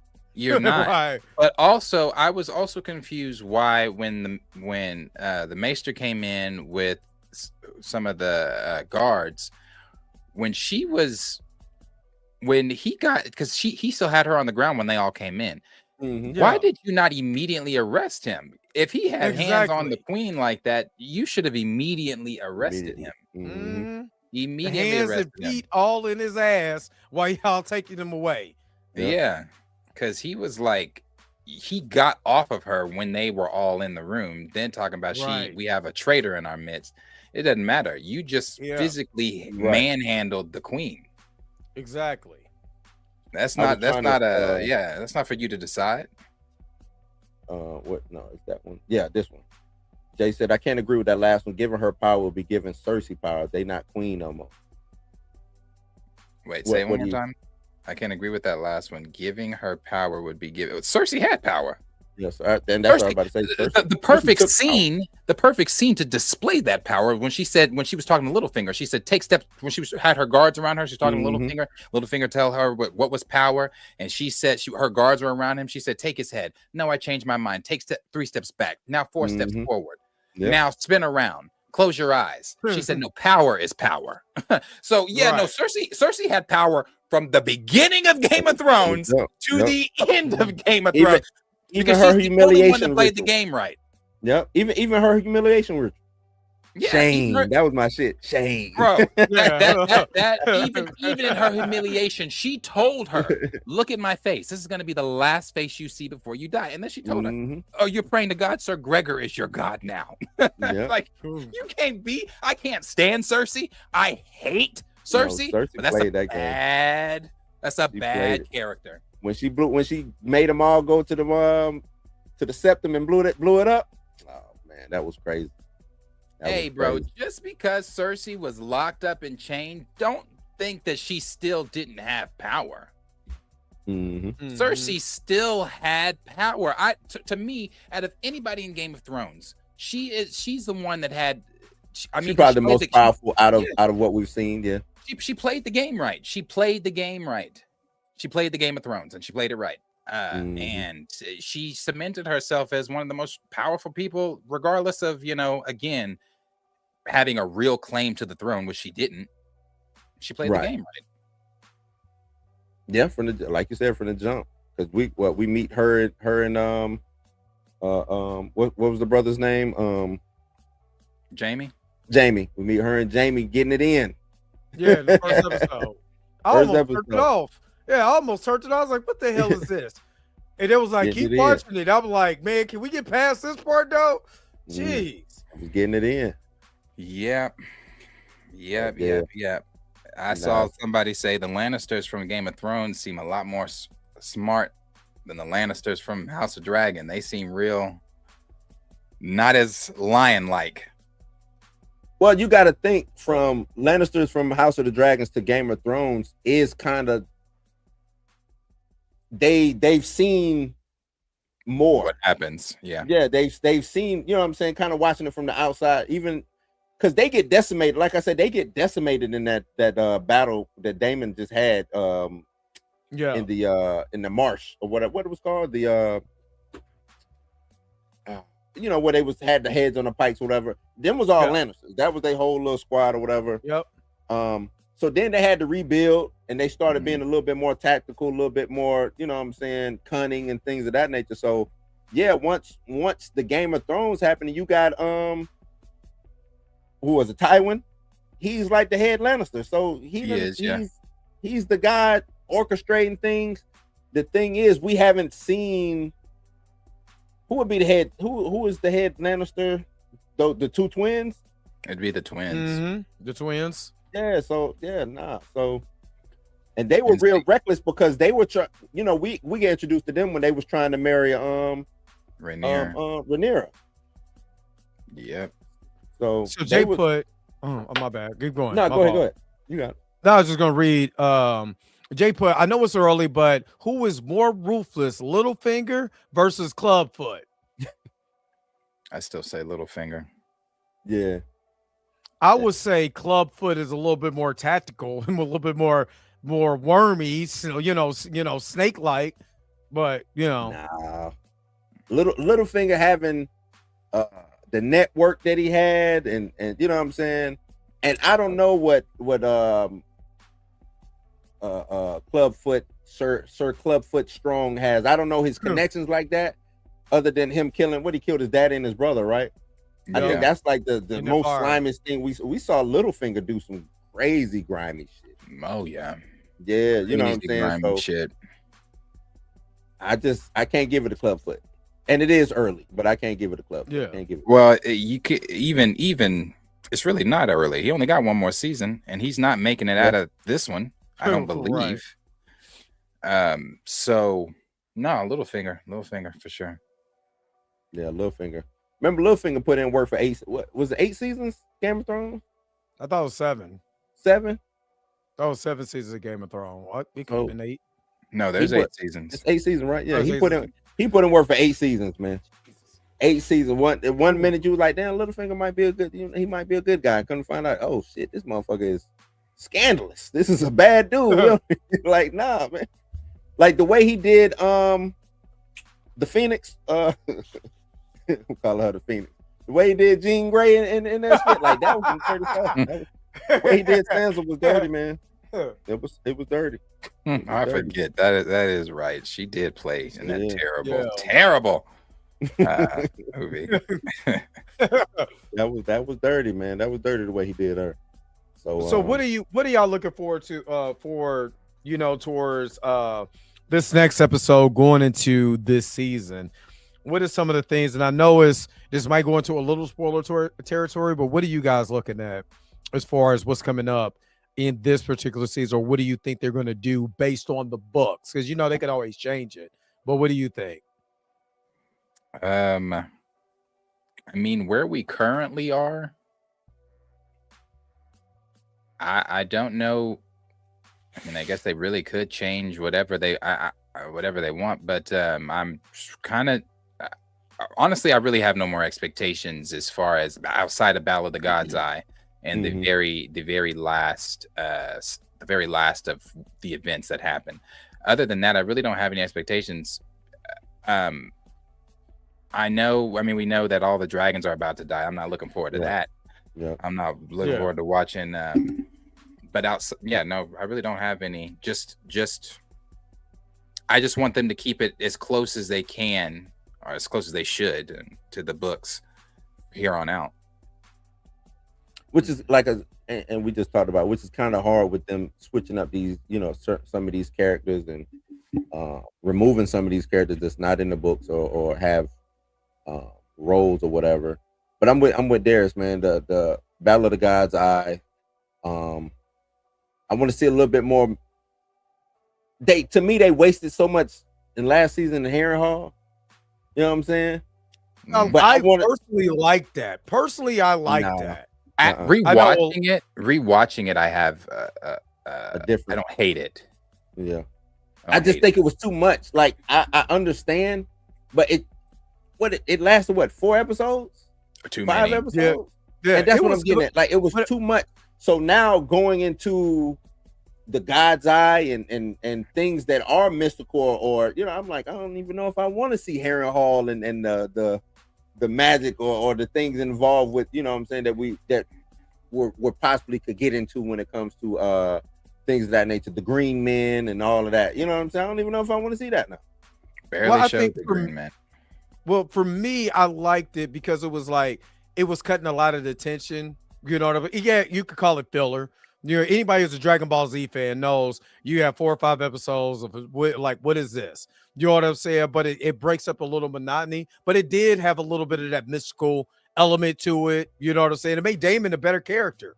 But when Damon comes out of that, Damon's a whole dude, and I think that's what it was made for.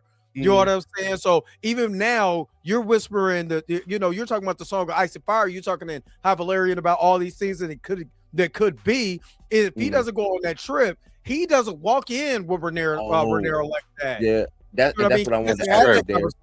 He doesn't have that conversation with her. You're right. So I think that's why I think if you think about it, yeah, is it a little dry? Yeah, you know what I'm saying. But here's the payoff, and that's why I like about it. It was Goku powering up like the whole episode. No, it's just an episode. You be like, what is this? And why are we here? But that's what I wanted to ask you there. With the Nettle situation, my bad, Dre. With the Nettle situation, with him seeing who we know is Daenerys, but him seeing, he said, in the desert, I see silver-haired girl with dragons upon her breast. Is he now gonna be looking at Rhaena like that, since she the one who tamed a wild dragon? You know they like to misinterpret. Did she really tame him? I mean, did she? Hey, they flew back to the Vale. I mean, they did without blowing nothing up. I mean, I'd say she somewhat tamed him, because the whole time she was talking to Lady Aaron, he was just back there chilling, I mean, he was growling at first. He was kind of like, hey, he was on one for a little bit. You know what I'm saying?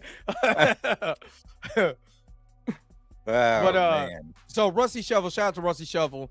And Adam is that's his cousin, not his niece. Set up with his niece. Oh yeah, so you think that Adam is going to get with his niece? Is that's the question that you're asking? That's what I'm interpreting. Well, that is what happened. Oh, that'd be his niece. Yeah, get with his cousin, his niece is because isn't it's Corliss' son? Yeah, and that would have been her. That is his niece. Because that's Damon's daughter, right? Daughter. Damon's daughter. Yeah, that's Damon's daughter. Damon's daughter is still kind of nasty.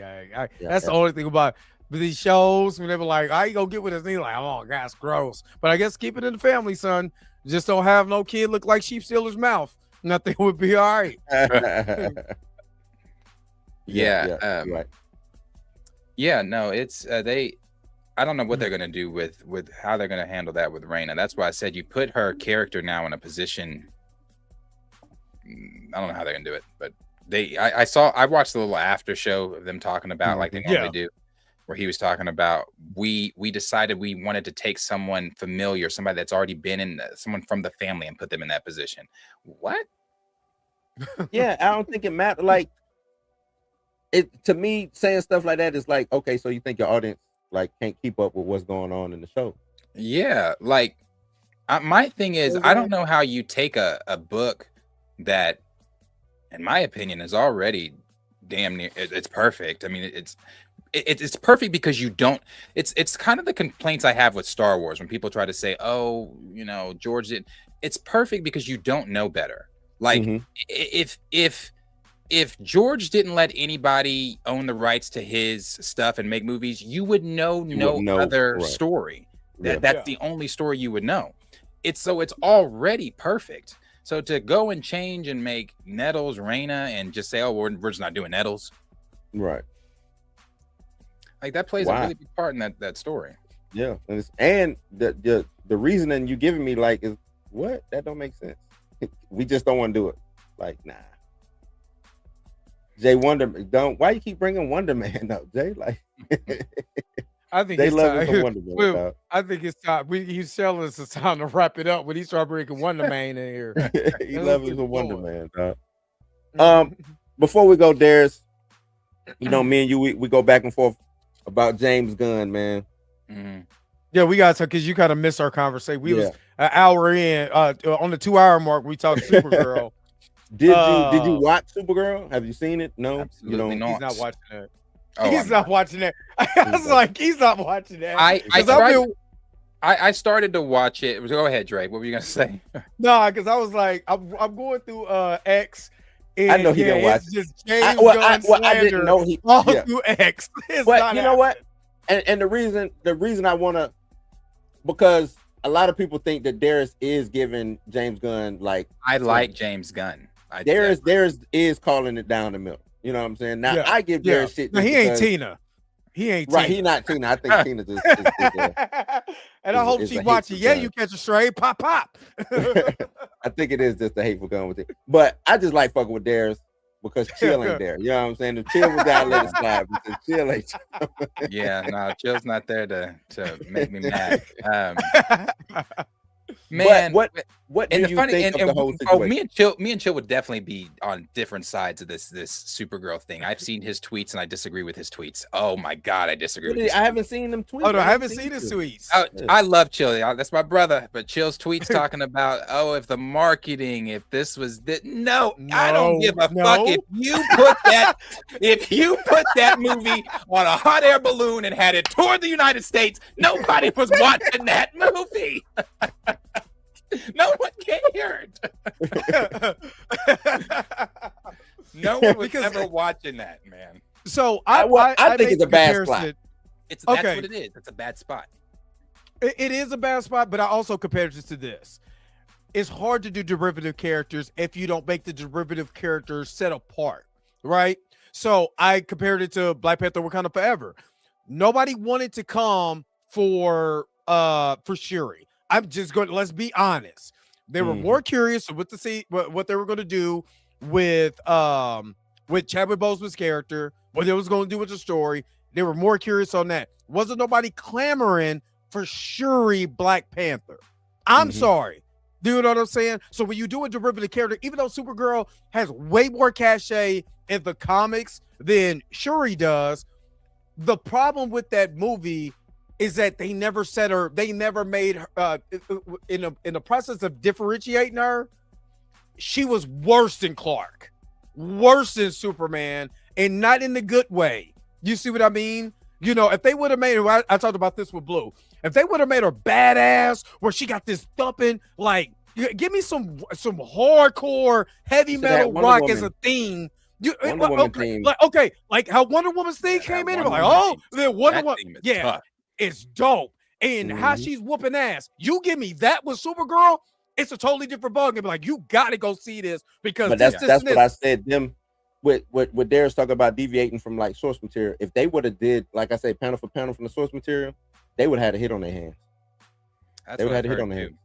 You know, and not to even stray from Wonder Woman, or from Supergirl to Wonder Woman. I've just seen so many people talking about, oh, you guys, this argument is so tired. And I'm not saying that there aren't people out there that are still misogynist. Oh my god, yes, this shit is so annoying. It's like, I like maybe early 2020, 2020, 2021. I could have probably said, you know what, maybe it is some hating on something. This has nothing to do with that. This has nothing to do with that. I think it was a bad slot. I'm telling you, coming after Toy Story and before Minions. I don't think Michael hurts it.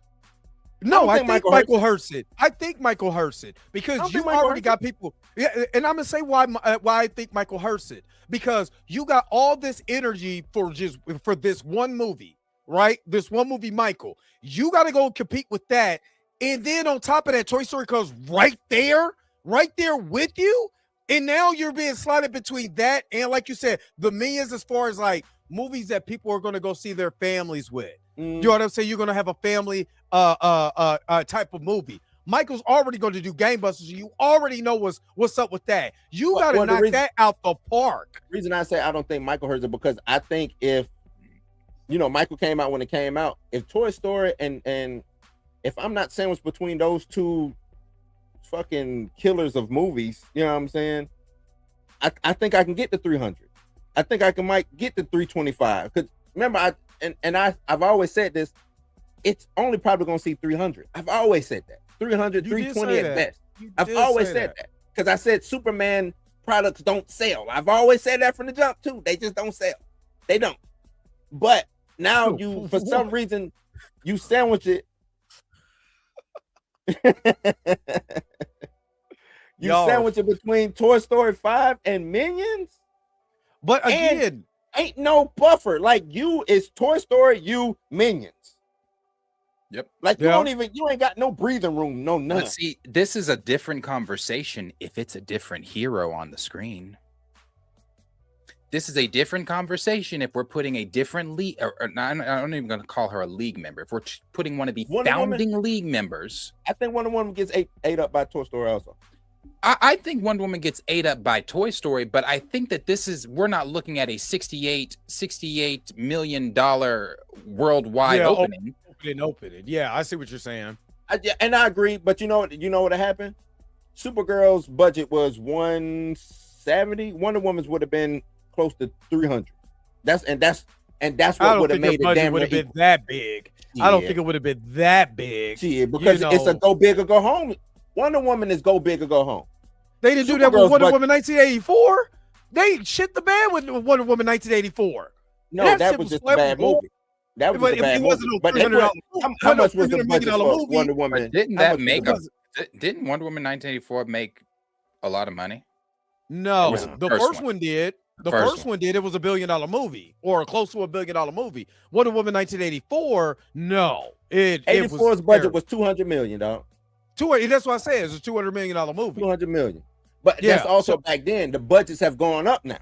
But you're not gonna spend $300 on Wonder Woman. No, I didn't. I said it could start getting close to 300. Is what I'm saying. It doesn't. It's not getting better. You know, I know people like to disagree with me on this and fight me tooth and nail. Oh, it's not going to get better.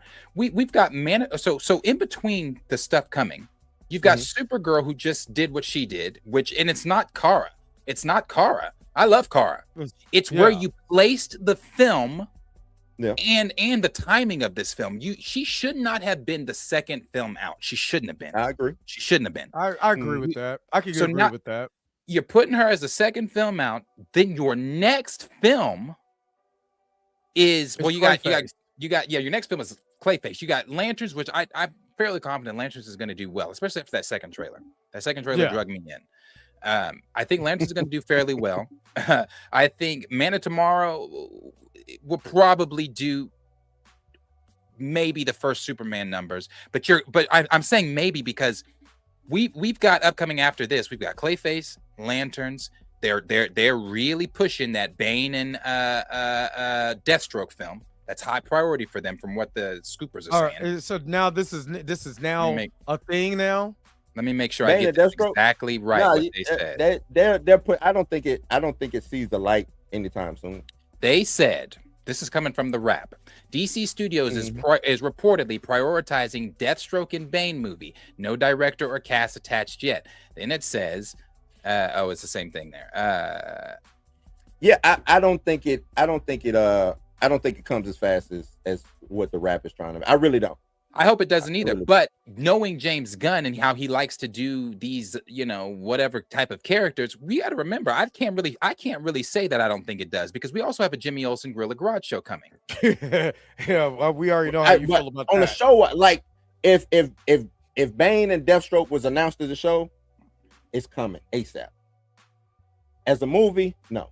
That's why Jimmy Olsen coming as a show, I see that happen. I hope so. I hope so. And with everybody telling me, which I was gonna say, I'm gonna save some of this stuff because I'm talking about a lot of this tomorrow morning. But a lot of the people telling me, like last week, Peter Safran has now spoken twice. He spoke in that clip. No, I meant to send you the clip. Peter Safran talks a lot. He talks a lot. Peter Safran talks when shit gets murky. Shit is murky, so he out here talking about. He talks a lot. What he just gave another quote. Not he two. Did. Yeah, he did. Of course he did. It's ugly. And what I was trying to tell you is he's been talking. It's just he talks more of the. Here you go. DC Studios co-CEO Peter Safran says the previous quality output of the DCEU movies was uneven. I want to rebuild the trust of the audience, while I think DC had lost over the years. Now, motherfucker, you said that. Did y'all not say this shit 3 years ago when you said the DCEU has been fractured? So you telling me after one movie, Peacemaker and whatever the fuck else they put out, you're now saying again we want to rebuild the trust of the audience? Isn't that what you told us 3 years ago, buddy? You're running out of trust. But I think he's also saying that because he just had, and I was talking to Blue about this earlier. David Ellison came to talk to Peter Safran and James Gunn on the set of Man of Tomorrow. Man of Tomorrow. So I think that's why he's making this quote, because David Ellison, according to Variety, is a big James Gunn fan. I don't believe that at all. At all. I think this is the same face. You know what I'm saying? That's what I believe. I believe it's the same face, but he said he's a big James Gunn fan. He's a big fan of what they're doing, and they want to continue the continuity over there at the Warner Brothers side of the DC universe. So do I believe that? No, but I think it's a way to save face or something like that. So I think that's why he's making that quote and saying we want to continue the trust of the people. I mean, Safran has been there since the beginning, right? And I ain't talking about since James Gunn. He's been a Zack Snyder beginning. What? Should throw James Gunn under the bus and push Matt Reeves. But that's what's gonna happen. I don't think Safran is gonna throw anybody on, but that's what I said. Matt Reeves' Batman is gonna come out and it's gonna do gangbusters. I don't think it's gonna do $1 billion, but it's gonna do gangbusters because it's Batman, right? And and the whole world is gonna turn and say, "What the fuck?" You know what I'm saying? What the fuck? But you don't think it's gonna do gangbusters? Oh no, I said I think it might do that $1 billion. Yeah. Oh, you said it was close. I mean, because the Batman was what, 800-something million for the Batman? Yeah, I don't think it's enough people like Pattinson as Batman. I think I think that's a lot better than what people I might agree with you there a little bit. The only thing I think that really is going to push this one over the edge is your ensemble, your ensemble cast, and not your ensemble cast of characters. If it is the Court of Owls, if it is Phantasma or whatever, whoever, I think your cast of characters. It is a lot going on, but I think your cast of characters, and plus Barry Keoghan's Joker is still supposedly making a cameo in this. I do not like. I'm good on that. I think this has the potential to be a really big movie for them. So the Batman grossed 775. Just think about it like this: the Batman grossed 772.5 million at a worldwide box office under a $200 million budget. This was 2 years ago. You know what I'm saying? $200 million budget. Can I get another 130? I think it may go. It depends on if they do Court of Owls and they do it right. You're talking about damn near $1 billion. Yeah, you're talking about damn near $1 billion movie. Especially like I said. Now, what do you do if you're James Gunn? And you know the Batman, something's gonna have to pull. Well, and this is the crazy thing. I was watching some people today, and they were talking about. We keep giving James Gunn shit, but James Gunn is getting all of these wins that DC does get. They're under James Gunn's tutor. Everything says executive produced by James Gunn. What wins are we talking about? It's Batman. No, the Penguin was here. Like, it's been some wins. That is not James Gunn's win. No, but see, there's you about to get into what I said about people was giving Deadpool 3 to Feige. I don't give that shit to Feige. I didn't say you did. I'm just saying you about to have the same. Hell no. Situation where I was like, that's not a Marvel movie. That's not an MCU film. No, they won because I'm like, no, that movie would have did what it did without. Yeah, that movie. Yeah. I said that during Marvel the marketing. Studios attached to it. It was going to do that. Yeah, Deadpool was going to do what Deadpool was going to do regardless. Right. But what I'm getting at is how we view things and how the C-suite views it.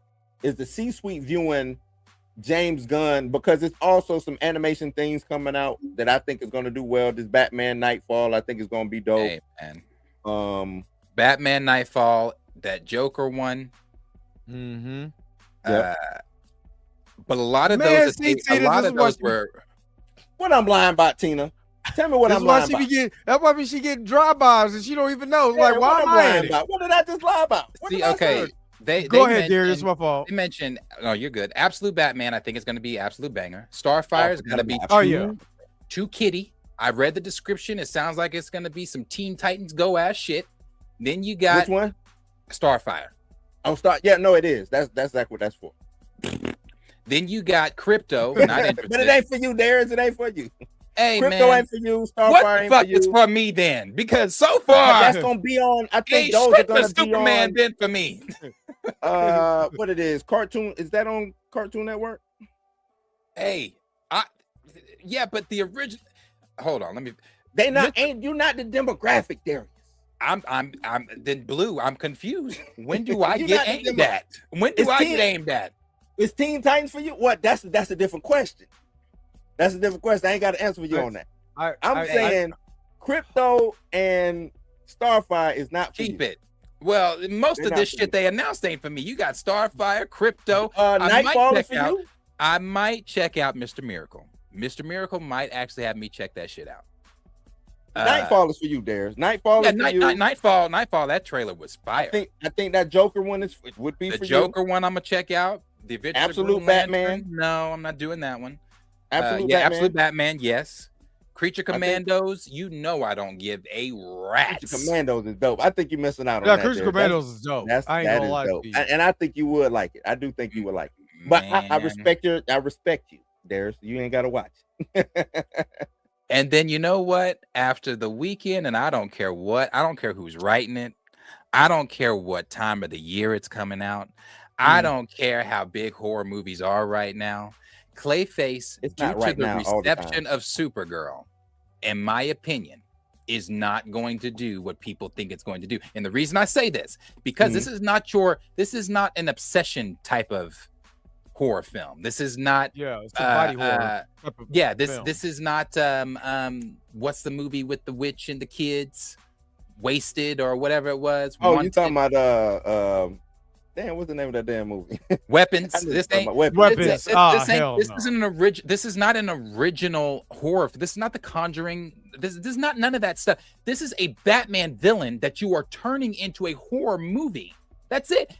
Clayface is not whenever you pick up Clayface or Clayface enters into Batman, you could take it a horror route when he enters the pages of a comic. You can take it a horror route, but you can take it that route with the bat. With the bat not being there, why am I interested in this movie? It ain't for you, Darius. This ain't for you. Who is it for? This right. What Lawrence just said right here, the horror crowd is going. That horror crowd is different. It is. But let's just say this. Let's say for the sake of argument, you go in. Let's just say for the sake of argument, you go into Clayface because it's a DC character. It's a Batman villain, but it brings that horror community out. It's different, Darius. I'm trying to tell you. Okay. I know. That's why I have a small budget. The thing is, Darius, I get what you're saying. I understand, but you're looking at it from a comic book superhero. If this is marketed as horror and those horror geeks show up, them horror nerds let Mika find out that Clayface is on the extreme level of horror. I'm telling you, Darius, I be on that side of Twitter sometimes. But man, I love horror. Have you heard me talk about horror? No, Darius, you like horror. You don't love. No, I'm trying to tell you. I'm trying to love horror. I love horror. I thought I loved horror too. There ain't been a good horror movie lately. Darius, I'm gonna tell you. I'm gonna find out if you love horror. you gotta come on game night. You come Oh on. yeah, you gotta go. We'll see if Ricky's you love game horror night. or not. Yeah, We'll see if you love horror. I'll come on. We'll see if you love horror. I love horror. Now there hasn't been any good horror movies. Now, when I say I want a horror movie, I haven't had I'm talking like I'm turning lights on before I turn a corner. I'm turning lights on to go to the bathroom. I'm looking over my shoulder. That's the type of horror scare I want when I leave. I haven't had that in such a long time. And I know Clayface ain't doing that. Because again, because I'm wondering again, even though it's a horror film and Clayface is the main part of the horror, I guess, just what if you know that character, if you know, I mean, again, maybe you could be a horror film going into this knowing nothing about Batman, which I don't. It's not many people on planet Earth, I guess, that just don't know anything about Batman. I feel like Clayface is just one of those. You kind of know Clayface, Batman, hand in hand, but I don't even think because Clayface. I don't think Clayface is in that realm of like Joker, Penguin. Yeah. he's You know not. what I'm saying? He's not. The Riddler. He's not You know what at I mean? all. He's not. But see, people were telling me my last stream. Well, the Joker had his own film. You can't compare the Clown Prince of Crime to you can't. Clayface. Yeah, no, I don't. should. The Clayface is not making $1 billion. No. No, it's not making $1 billion. No. It might not make. I'll be surprised. I'll be surprised if it makes over 200.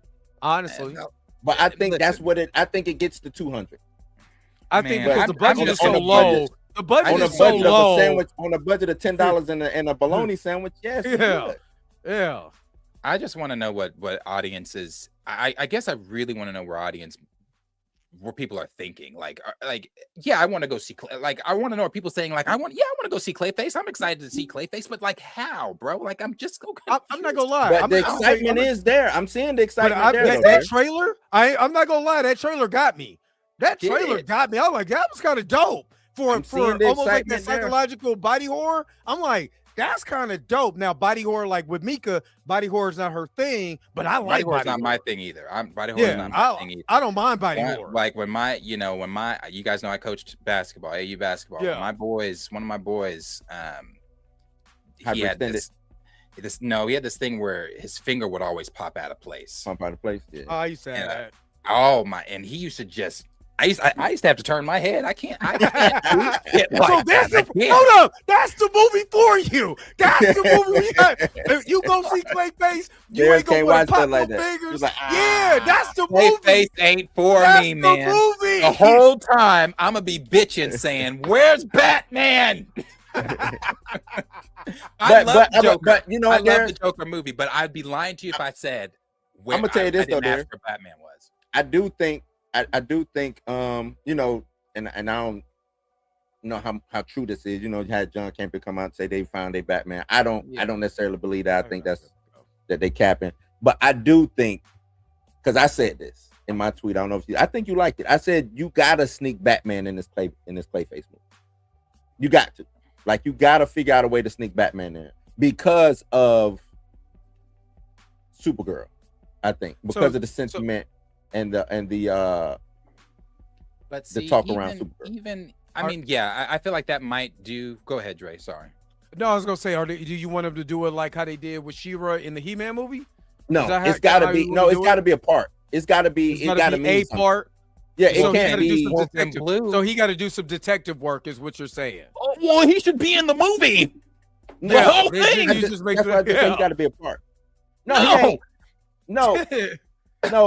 No. Have you seen?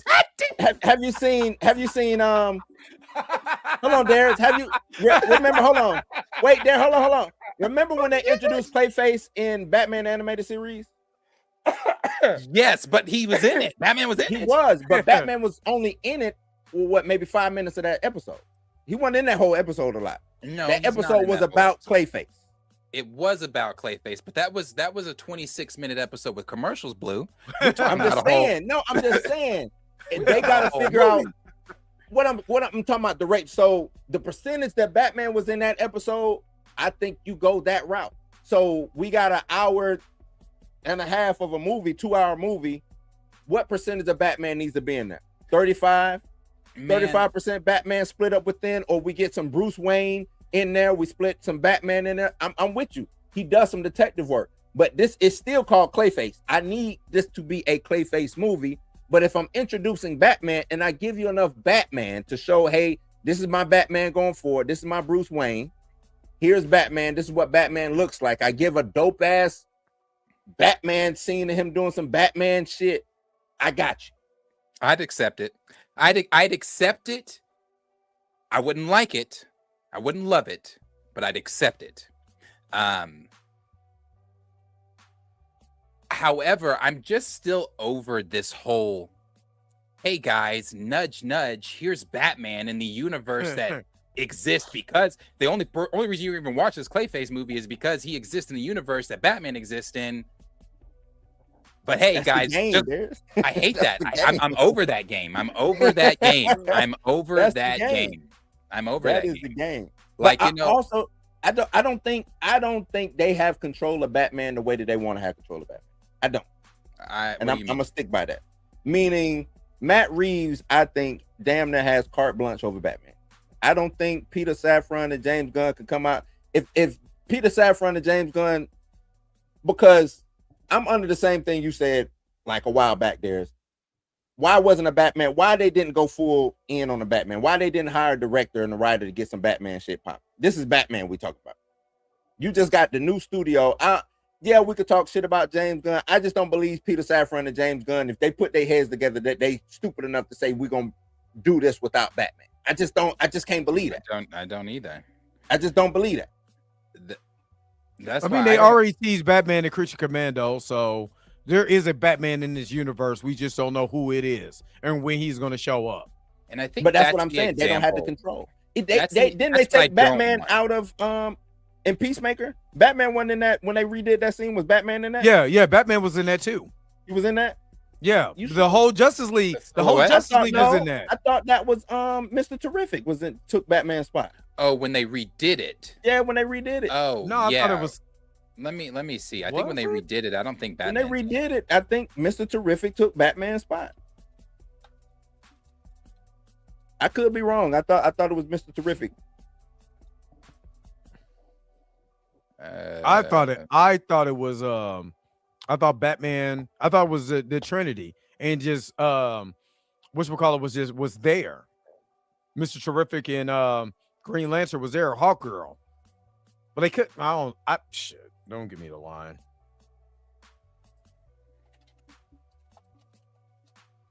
I could be wrong. I'm looking.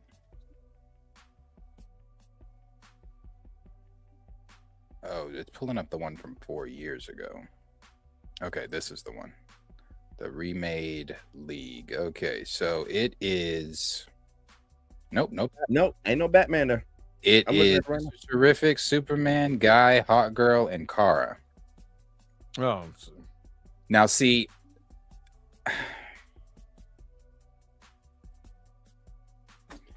That's that shit.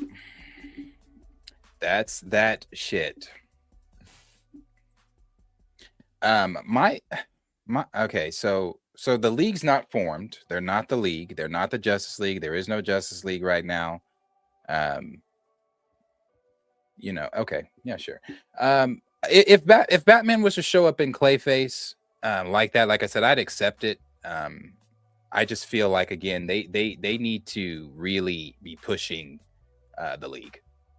I know everybody doesn't agree with me. I know people say, no, let's build it out and all that kind of stuff. If you like he said, like Peter just said yesterday, and like James said 3 years ago, the DCEU has been fractured, and we need to gain your trust back. You're not gaining anybody's trust back, in my opinion, with this weak Supergirl outing. Your next thing is you're talking about Gorilla Grodd and Jimmy, and I still am baffled by what the fuck that's even about.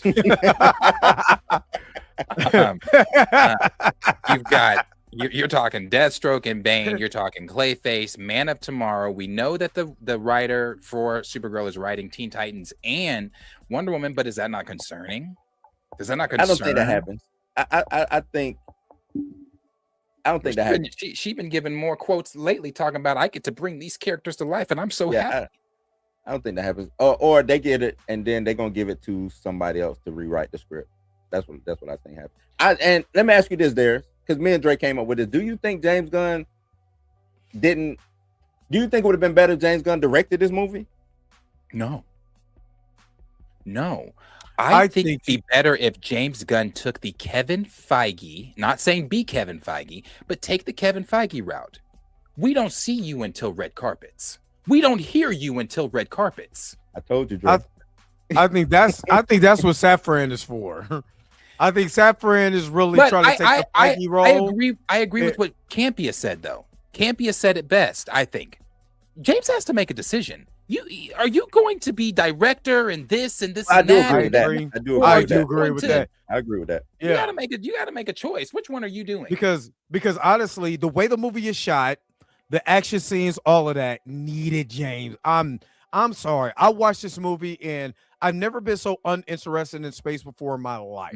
It's that bad. Because it did not have, because people were, no, it's the simple fact is that space looked bland. They didn't build it. It's like you going from planet to planet. Like I don't know if you saw the comic. There's the comic, that novel is so beautiful. It's so beautiful, man. It's the art is beautiful. The story is dope. Like it's like a reason why it won all those awards. It won all those awards for a reason. Even though it's a copy of True Grit. Lean into that shit. Just like Tom King leaned into, hey, I stole True Grit. Yes, we're redoing True Grit. So it looks like, I'm not joking with you, it does look like an old Western. You know them old Westerns that look dull and boring or whatever. It looks boring. So when you're out of space, people are like, oh, this is just Guardians of the Galaxy, just because James Gunn's name is, it don't look nothing like Guardians of the Galaxy. Guardians of the Galaxy looks beautiful. This looks like something else. This looks like Star Wars. If it you know what it reminds me of? Why all the Snyder fans, the space film that Snyder was trying to do. That's what it felt like. Rebel Moon, Rebel Moon, or whatever. How dull and boring a lot of those areas look. Look, okay, we're gonna shoot this on the green screen. We're gonna shoot this in Nova Scotia or whatever, but we're not gonna change any color. We're not gonna do anything. It's just boring, bland. No. So yeah, nope. It's just it looks boring. Let me shut up. I can say it was Rebel Moon. They had a baby with Mad Max, and then they threw True Grit in it for extra. From the clips I've seen, it looks abysmal. I tried to watch it on my free site, but my the movie kept messing up, and I took that as a sign. Honestly, I said, I took it as a sign. In the acting is not bad. The like I said, there's poor cinematography at times, because I've seen it on IMAX. So there's poor cinematography at times. There's the worst soundtrack I've ever heard, and this is where James Gunn shines at. The soundtracks, it's nothing.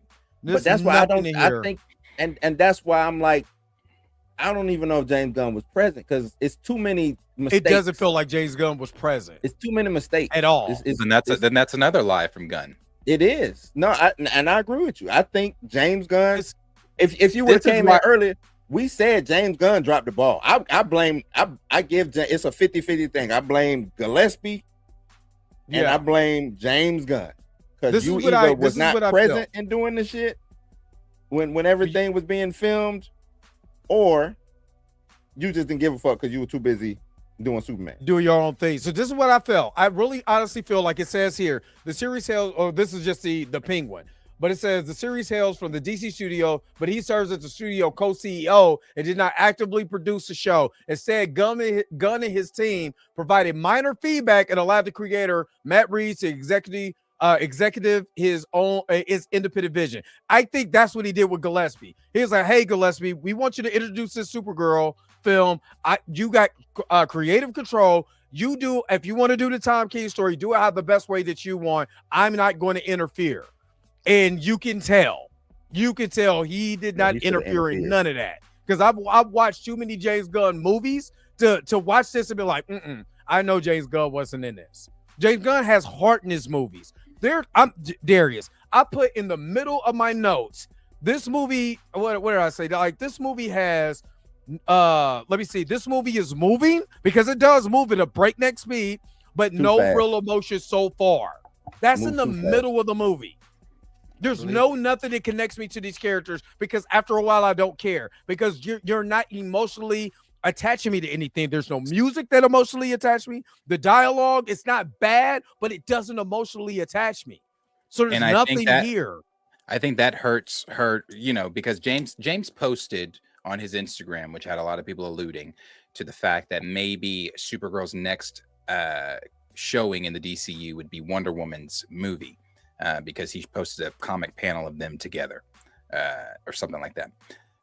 So people were like, "Oh, is Supergirl showing up next in Wonder Woman?" And I tell you what, who gives a fuck? That based off of what you just said, I think majority of people aren't going to give a damn that she's in Wonder Woman. It's not going to move the needle for Wonder Woman for people because it's like, well, we just had this poor outing with her. We didn't feel, and you're not the only person I've seen saying that they didn't feel any emotion. There was no romance. There was nothing felt emotion wise from that film is what I keep hearing people saying. And I'm not out here. Listen, I've said this before. I love DC.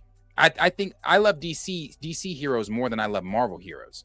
I think I've said that before on streams. I love the Silver Age of heroes way more than anything, like those gods and stuff like that. That's my shit. So I love DC. I'm not shitting on DC. I don't want DC to fail. I would like to have two great cinematic superhero universes going at the same time. However, when you're doing shit like you just did with Supergirl, then you're like, hey guys, but guess what? She might show up in Wonder Woman. I don't give a fuck. Yeah. Because you gave me nothing. You gave me nothing to feel.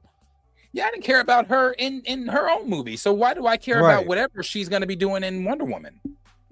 I just think just like how they introduced T'Challa and they introduced Spider-Man. Spider-Man is the bigger IP, but who stole the show? Why? Because there was an emotional connection with the character. You can say whatever you want about the Russos. Russos knew if I could connect this tissue for this character who's getting ready to have his own movie too. You know what I'm saying? If I could just give you a little bit to make you feel something, you're gonna go out and watch that movie because you already feel something. Technically, the first time we see Supergirl, she's drunk. You know what I'm saying? And she's almost like the fun party girl. So when we get into this movie, she's fun party girl, and it gets very depressing. And you're trying to just go home by your day. And it feels like I'm just doing this so I can get this shit over with. That's the way they filmed the character, and that's a disservice to Millie Alcock because she is a great Supergirl. And I'm not crapping on anybody that was acting in this movie. They all did a phenomenal job. It's the material that they were given did not do Millie Alcock Supergirl any favors. Bull said this earlier. You're getting Kara. You're not getting Supergirl. You're getting Kara. And I didn't come for Kara. Just like nobody came for Clark. And you came for Superman. You didn't come for Clark. You want Superman and Clark. I want Kara and Supergirl. Nobody ever comes for Kara. Kara is not as insignificant to who Supergirl is. She is. And again, if you're going to be a Supergirl, people are fans of Supergirl, not Kara. People are fans of Clark Kent because we got introduced to Clark Kent and Superman at the same time. Kara has no life outside of being Supergirl, really. You know what I'm saying? At the end of the day, like, what's her life outside of Supergirl? You know what I'm saying? That's why it's so easy to put her in space away from Earth. Yeah. Dre mentioned first time we saw her, she was drunk, and people didn't like that. Yeah, they did. People didn't like when we first saw her because didn't she call Clark a bitch or something? Yeah. Mm-hmm.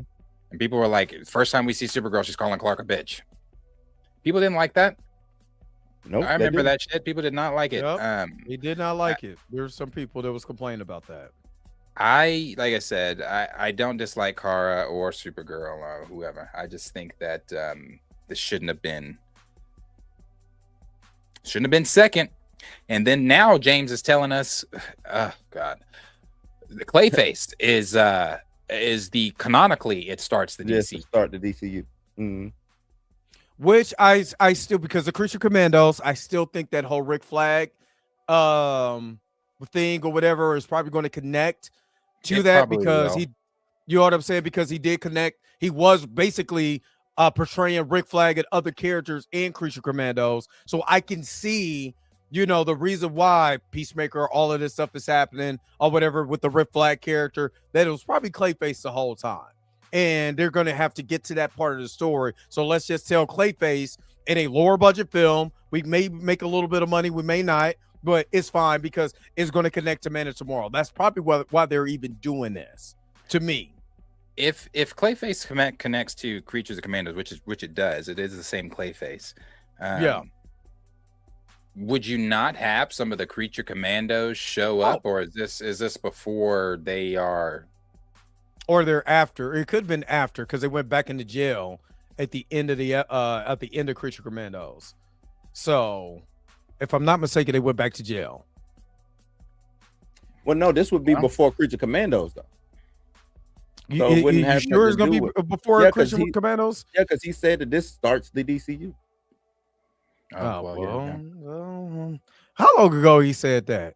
This was this year? Not too long ago. Really not too long ago. I want to say like maybe a month or so. Yeah, not too long ago. He said it starts the DCU. So with that happening, you won't. I guess you can do without the Creature Commandos because they were already locked up with Team X or you know what I'm saying. So they was locked up. So you can just have Clayface out running amok. Maybe he gets locked up with them. Maybe he don't. But maybe, yeah.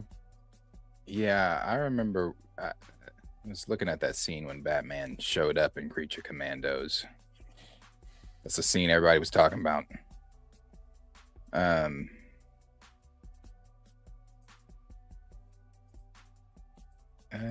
Yeah. I don't know, man. We'll see. We'll see what the DCU is gonna shape out to be. I don't think it's dead. I've seen people saying, "Oh, this is the nail in the coffin." Oh, no, it's not. No, it's not. It's just a bad movie. Yeah, it's not bad. It's just mid. It's very. So is. Have you ever watched something, Darius, and it's just very middle of the road? It doesn't make you feel, one way or the other. It's forgettable. Yeah, it's just there. I think, and it goes back to what Darius said. If this would have showed up after, you got some good ground, some good foundation. Yeah, it would have been a little bit better, but it still would have been forgettable. It still would have been forgettable. If it was the same movie, it still would have been forgettable. If it was the same movie, then yeah. It probably would have got accepted a little bit better, but it still would have been a forgettable movie. This scene in Creature Commandos, because I didn't watch. This scene in Creature Commandos with Batman is literally only 5 seconds. Yep. Yeah, it's just him standing over. Just standing over there brooding. Mm-hmm. Yeah. You're lightning striking. Mm-hmm. Like you hear the music. Bam, bam, bam, bam. Yeah. We know that's what I'm trying to tell you. I'm even because I found out because they did a Batman animated series last year that was on Prime. I don't know if any of y'all watched it. But Matt Reeves was the executive producer of that animated show. Creature Commandos? No, this Batman animated show that came out on Prime last year. Oh, you're talking about Cape Crusader. Cape Crusader, yeah. That's Matt Reeves is an executive producer on that. I think Gunn is on this season 2. He's an executive producer, but it's still Matt Reeves. And that made me I think it's something fishy with Batman. I'm sticking to that. I just think it's something fishy between who has control of Batman, who don't. I think that's crazy. I think it's crazy. It's crazy to me. Like literally, that's the difference. I think that's what frustrates me the most. Is like people keep saying, "Well, Marvel this and Marvel that," and when Marvel. Well, when Marvel started, they didn't have all the playing. They didn't have all the toys. They had enough there. We gotta clip that. Out of anything, clip that. I was waiting all night. I was waiting all night. Oh man. They DC has all the toys. You got all the toys, man. You can do just because. Listen, I know I've said before, doing 2 Batman might be messy and confusing and whatever, but you know what? At this point, why the fuck not? Do your Elseworld Batman, do your DC Batman, and do but I don't want I don't know how long it's going to be till we get DCU Batman, but I mean, we're already getting him in an earlier, or I'm sorry, a later stage in his life. He's got Damon. Exactly. I mean, just think about it like and this. A lot of people also, say they don't like that, though. They don't like I that. don't really care for that. Look, check this out. You had Joker and the Batman at the same time. So, and you had a Joker in that movie. Why Joker is on film? Who cares? Who cares? I'm with you on that one, Darius. Who cares? You know what I'm saying? I mean, if you could do that, then we really gonna have something to talk about. We'll recast T'Challa, but that's for another show for another day. Oh yeah, there's the recast T'Challa. I mean, the Black Panther 3 news that dropped. Did you see that? I did. Before we get out of here, because we 4 hours in, man. It's time. You know I'm about to drop the video, but. I'll say this really quick because I am going to talk about it tomorrow morning. I'll just say I can't wait for Thursday because, and I don't want, and when I say I can't wait, I don't relish in this news at all. But I will say I tried to warn everybody of the coming darkness. I tried to tell everybody. You did. I tried to tell everybody that this was going to be the route that they were going to. Now, this is not official from Marvel Studios, so we don't really know. Official, right. But this just narratively where we currently are. I know this is not going to make people happy. It makes sense narratively where the MCU is. What they're gonna it just makes sense. That's when I had the epiphany a couple years ago when I said, hey, I love recast. It's still recast T'Challa. They're not recasting T'Challa. And I don't you said it. I think they're gonna, it's what I've said, man. Again, I think they're going to take this kid. I think a lot of us said this early on. They're gonna take the comic stories of T'Challa and just give them to this kid. That's it. Yep. Yeah. Everybody talking about why is Storm in this? Why do you think Storm's in it? Because she's going to be coupled up with that kid. But you already called that. You said the actors and the actresses who was going to play T'Challa and Storm. You said that 2 years ago. Yeah, you said 2 years ago. You said that's why they're looking at Desmond and why they're looking at Eldis and why they're looking at Jamie Lawson. Jamie Lawson and what's her name? The girl from Game of Thrones. They said the one who plays Bayla. Jodie Sofer. Oh, Jodie Turner. She's too old. Yeah, I thought it was Jodie Turner. But you did say at one time if they go with the older one, you said it dope if it's older. Yeah, but Darius, if I remember, you said if they go with the older one, then they're going to be a Secret Wars. But they might come over. But if you start with the T'Challa, you're going to have whoever's going to be T'Challa is an older version of T'Challa and a younger Storm. Yeah. I mean, because, you have, like I was saying, I don't want to keep us going too much longer because, again, I am going to talk about this tomorrow. But you have Nate, you got to take, for as long as we've been doing recast T'Challa, and I feel like for those of us that have been in this thick and know all the ins and outs and details, Nate Moore said this during Wakanda Forever press. Yep. He said, we're going to bring Storm in. He said, we're bringing her in through Wakanda, through Africa, whatever his wording was. Dumb. That is dumb. So knowing that this is Nate Moore's last Marvel movie as executive producer, you don't think that he's going to come in, leave a long-lasting fart, and not only leave a long-lasting fart, but also bring in things that he wants to bring to life in the MCU before he exits stage left? That's I listen, it's her. She's in it. This kid is in it. This kid is going no purpose to be in the movie. She doesn't. Just like we said with Sadie Sink, if she's Jean Grey.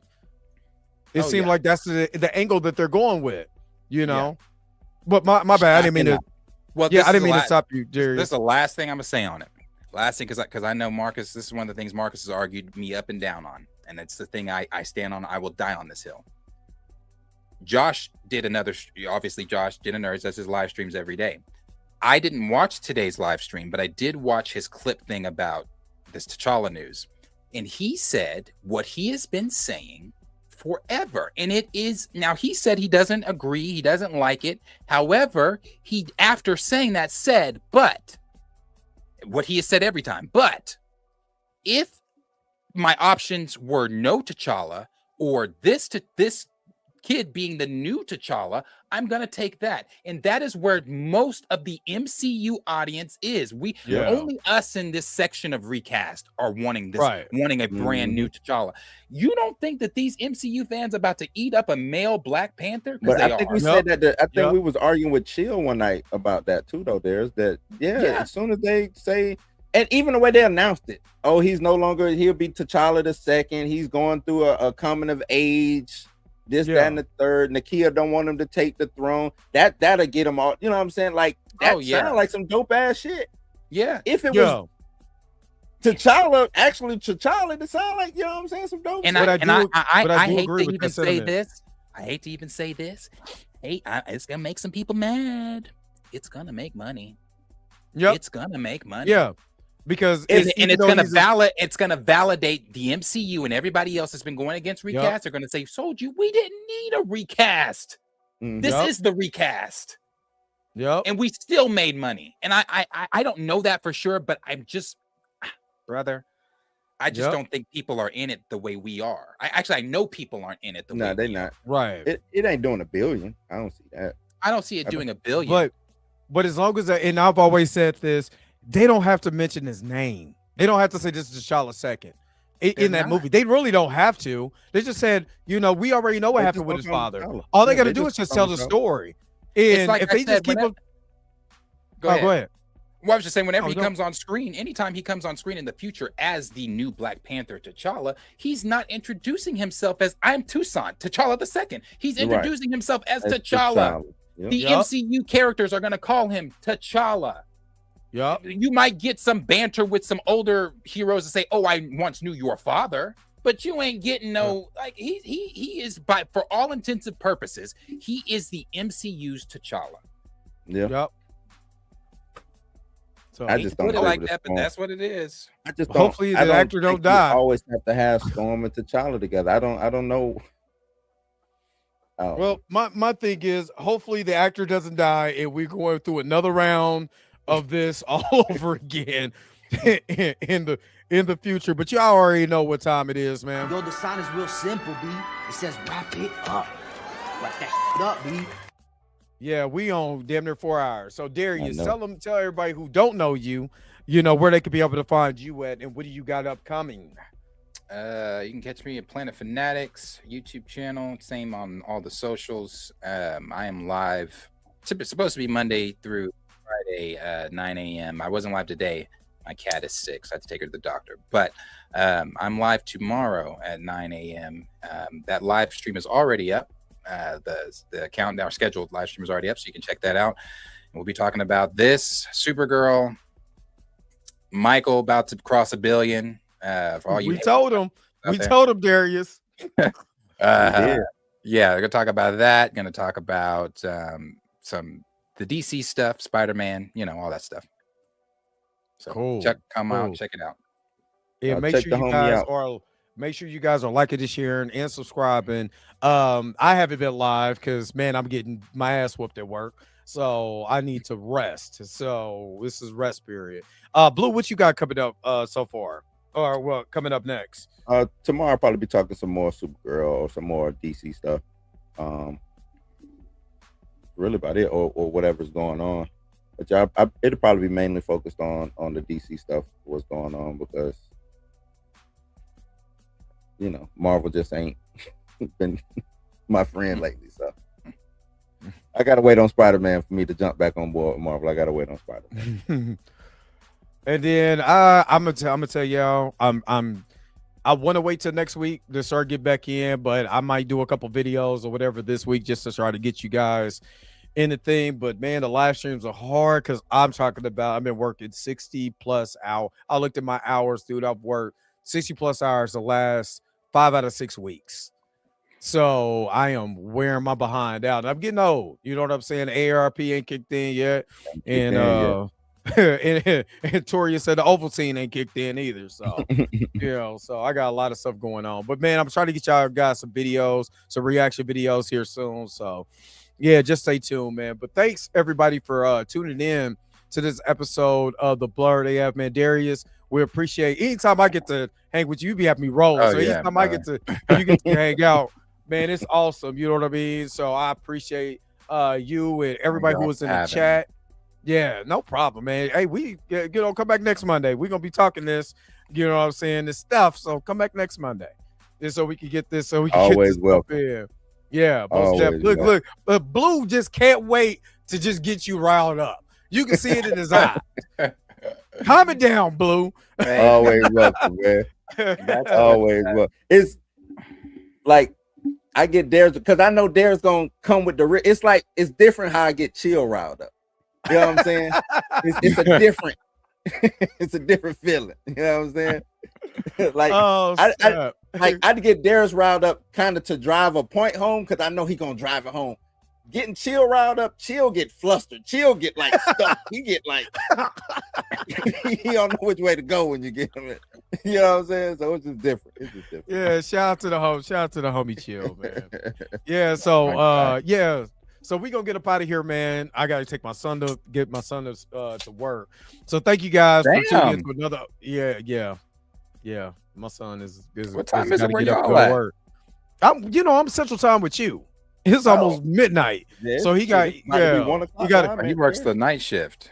Yeah, he's working at Amazon, I believe. So that makes sense. Yeah, so I got to get him to work or whatever. Till 6.